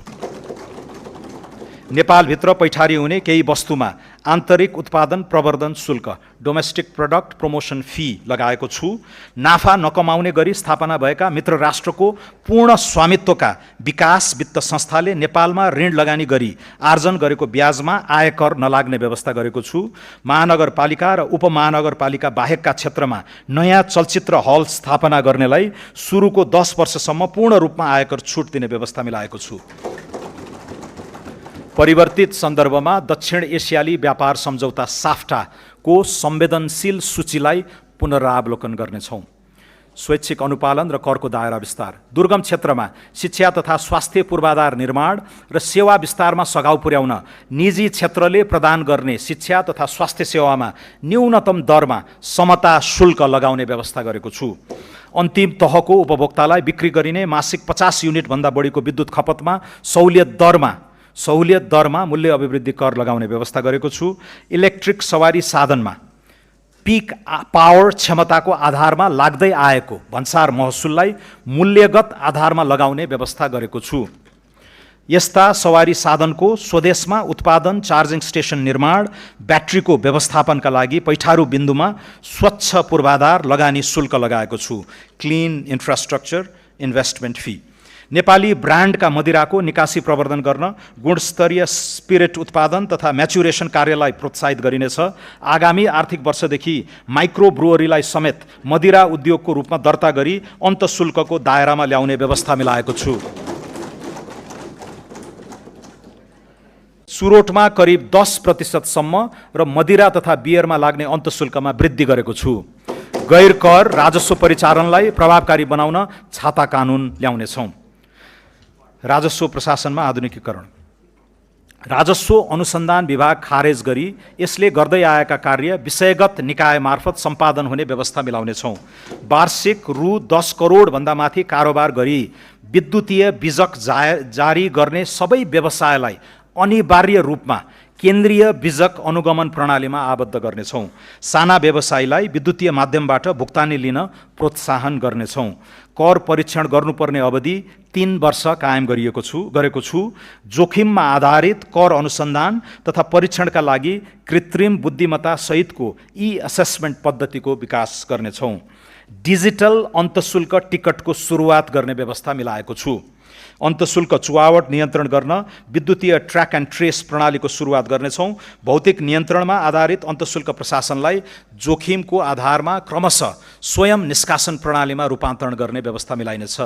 पेपरलेस, फेसलेस र कन्ट्याक्टलेस राजस्व प्रशासनको विकास गर्नेछौँ। कर विवरण बुझाउने, भुक्तानी गर्ने, फिर्ता लिने लगायतका सेवाहरू स्वचालित रूपमा प्रवाह हुने व्यवस्था मिलाउनेछौँ। कर्मचारीको मनोबल उच्च बनाई राजस्व परिचालन वृद्धि गर्न राजस्व प्रशासनमा कार्य सम्पादन सूचकका आधारमा प्रोत्साहन भत्ताको व्यवस्था गरेको छु। एक ठाउँबाट अर्को ठाउँमा वस्तु ढुवानी गर्दा एकभन्दा बढी स्थानीय तहमा लगाइने गरेको निकासी, कवाडी लगायत बहुकर लिन पाइने छैन।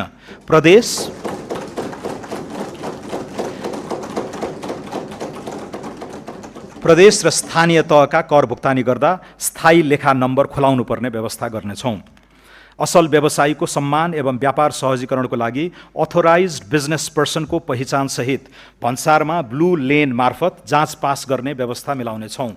कारोबार मूल्यमा आधारित अनलाइन भन्सार जाँच पास प्रणालीलाई थप सुदृढ, पारदर्शी र यथार्थपरक बनाउनेछौँ। भन्सार जाँच पास पछिको परीक्षण कार्यालयको पुनर्संरचना गर्नेछौँ।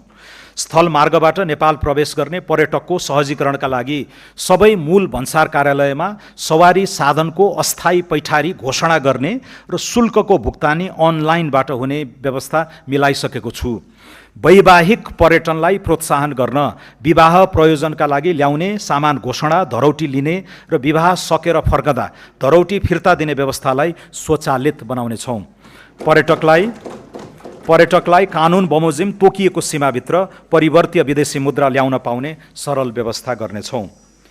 प्रविधि मैत्री निगरानी र संयुक्त रूपमा बजार अनुगमनबाट सीमावर्ती क्षेत्रमा हुने चोरी पैठारी नियन्त्रण गर्नेछौँ। अन्तर्देशीय भन्सार प्रशासनसँग मालवस्तु आइपुग्नु अगावै सूचना आदान प्रदान गर्ने सम्झौता थप विस्तार गर्नेछौँ। कर सहुलियत, छुट तथा सुविधा।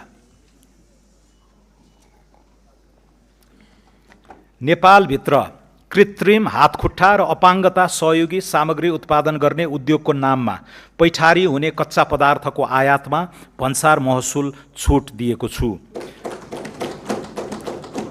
आवासीय भवनको बिमा बापत अधिकतम 10,000 रुपैयाँसम्म आयकर प्रयोजनको लागि कट्टी गर्न पाउने व्यवस्था मिलाएको छु। विकास निर्माण आयोजना सञ्चालनका लागि जग्गा प्राप्ति गर्दा घर जग्गा रजिस्ट्रेसनको लागि तोकिएको सरकारी मूल्याङ्कनसम्मको रकममा पुँजीगत लाभ कर नलाग्ने व्यवस्था गरेको छु। कृषि प्रशोधन उद्योगमा पहिलो 10 वर्षको आयकर पूर्ण रूपमा छुट र कोल्ड स्टोर, प्याकेजिङ तथा टेस्टिङ ल्याब सहितका मेसिनरी उपकरणको आयातमा लाग्ने मूल्य अभिवृद्धि कर छुट हुने व्यवस्था मिलाएको छु। कर परिपालना गर्ने करदातालाई उच्च सम्मान, सुविधा र कार्यप्रणालीमा सरलीकरण गरिनेछ। सम्माननीय सभामुख महोदय, सम्माननीय अध्यक्ष महोदय, आर्थिक वर्ष 2081-82 को यथार्थ खर्च, चालू आर्थिक वर्ष 2082-83 को संशोधित अनुमान र आगामी आर्थिक वर्ष 2083-84 को स्रोत सहितको व्यय अनुमान यसै साथ पेश गरेको छु। अनुमानित आय व्ययको विवरण अनुसूचीमा उल्लेख गरेको छु। दात्री राष्ट्र र निकायबाट प्राप्त हुने प्राविधिक सहायता र अन्तर्राष्ट्रिय गैर सरकारी संस्थाबाट परिचालन हुने सहायता सम्बन्धी विवरण समेत यसै साथ पेश गरेको छु।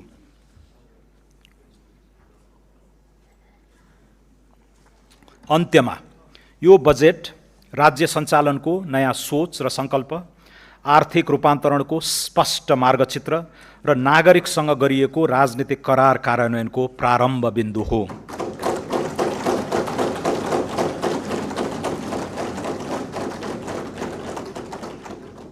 सुशासन, मध्यम वर्गको उदय, उत्पादनशील रोजगारी, प्रतिस्पर्धी अर्थतन्त्र र सम्मानपूर्ण जीवनको आधार निर्माण गर्ने लक्ष्यसहित प्रस्तुत यो बजेटले राज्यको भूमिकालाई नियन्त्रक र नियामक मात्र होइन, अवसरको सर्जक संस्थाका रूपमा पुनः परिभाषित गर्न खोजेको छ। यो बजेटले ऊर्जा, कृषि, वन, उद्योग, पर्यटन, सूचना प्रविधि र मानव पुँजीलाई आगामी दशकको आर्थिक समृद्धिका संवाहक क्षेत्रका रूपमा अघि बढाई अर्थतन्त्रमा संरचनात्मक सुधारको नयाँ चरण प्रारम्भ गरेको छ। यस बजेट मार्फत राजकाजमा थिति बसाल्ने, निजी क्षेत्रको आत्मविश्वास पुनःस्थापित गर्ने, सार्वजनिक सेवा प्रवाह संयन्त्रलाई प्रविधि अनुकूल र जवाफदेही बनाउने तथा उत्पादन, नवप्रवर्तन र उद्यमशीलतामा आधारित नयाँ आर्थिक सूचक्र प्रारम्भ गर्ने आधार तयार गरिएको छ। कर प्रणालीलाई सरल, न्यायोचित र उत्पादनमुखी बनाइएको छ। सार्वजनिक खर्चलाई मितव्ययी र परिणाममुखी बनाइएको छ। सुधार र रूपान्तरणका यी कार्यक्रमहरूको प्रभावस्वरूप आगामी आर्थिक वर्षमा 7% आर्थिक वृद्धि हासिल हुने तथा मूल्य वृद्धि दर 6% भित्र सीमित रहने विश्वास लिएको छु। बजेटमा घोषणा गरिएका नीतिगत सुधार र कार्यक्रम कार्यान्वयनमा सघाउ पुग्ने गरी नेपाल राष्ट्र बैंकबाट मौद्रिक नीति जारी हुनेछ। सुशासन, सदाचार र समन्यायिक समृद्धिमा केन्द्रित यिनै कार्यक्रमहरूको इमान्दारीपूर्ण कार्यान्वयनबाट नै नेपाललाई आगामी 5 वर्षभित्र सुशासित, समुन्नत र स्वाभिमानी राष्ट्रमा रूपान्तरित गर्दै 16औं योजना र दिगो विकासका अधिकांश लक्ष्यहरू हासिल हुने विश्वास लिएको छु। बजेट तर्जुमा गर्दा मार्गदर्शन गर्नुहुने सम्माननीय राष्ट्रपति, सम्माननीय प्रधानमन्त्री, सम्माननीय सभामुख, सम्माननीय अध्यक्ष र राजनीतिक दलका नेतृत्वप्रति हार्दिक कृतज्ञता व्यक्त गर्दछु। बजेट निर्माणका क्रममा रचनात्मक सुझाव, तथ्यपरक विश्लेषण र सहकार्यात्मक सहयोग प्रदान गर्नुहुने माननीय सांसदहरू, निजी क्षेत्र, श्रमिक, किसान, युवा, विकास साझेदार, राष्ट्रसेवक कर्मचारी, विज्ञ समुदाय, सञ्चार जगत तथा सम्पूर्ण नेपाली दाजुभाइ तथा दिदीबहिनीप्रति हार्दिक आभार व्यक्त गर्दछु। राष्ट्र निर्माण सरकारको मात्र दायित्व होइन, यो राज्य, निजी क्षेत्र र नागरिक समाजबीचको समान सङ्कल्प, सामूहिक अठोट, साझा प्रयत्न र समष्टि अभियान हो भन्ने विश्वास लिएको छु। बजेट केवल आङ्किक विवरणको प्राविधिक प्रस्तुति होइन, न त यो अर्थ राजनीतिक दस्तावेज मात्रै पनि हो। यो त जनताले दिलैदेखि पत्याएर अनि भित्रैबाट भरोसा राखेर शासकीय जिम्मेवारी सुम्पेको सरकारले मुलुकलाई सुधार्न र सपार्न बनाउने विकासको बाटोको भरपर्दो नक्सा हो। यो दस्तावेज नागरिकको मनसँग जोडिन सकेन भने यसका अक्षर र अङ्क जतिसुकै सही भए पनि ती निर्जीव रहन्छन्। नागरिकहरूको सद्भाव, समर्थन र सहयोग सरकारको अविनाशी पुँजी हो, जसको बचाउ र बढोत्तरी गर्नेतर्फ यो सरकार सदा कृत सङ्कल्पित रहनेछ। प्रस्तुत बजेटले अगुवाई गर्न लागेको राष्ट्र निर्माणको यात्रामा सबै राजनीतिक दल, निजी क्षेत्र, श्रमिक, किसान, युवा, उद्यमी, प्रवासी नेपाली तथा सम्पूर्ण नागरिकलाई शिष्ट संवाद, सहकार्य, सार्थक सहभागिता र राष्ट्रिय एकताको साझा भावनासहित साथ दिन हार्दिक अपिल गर्दछु। धन्यवाद।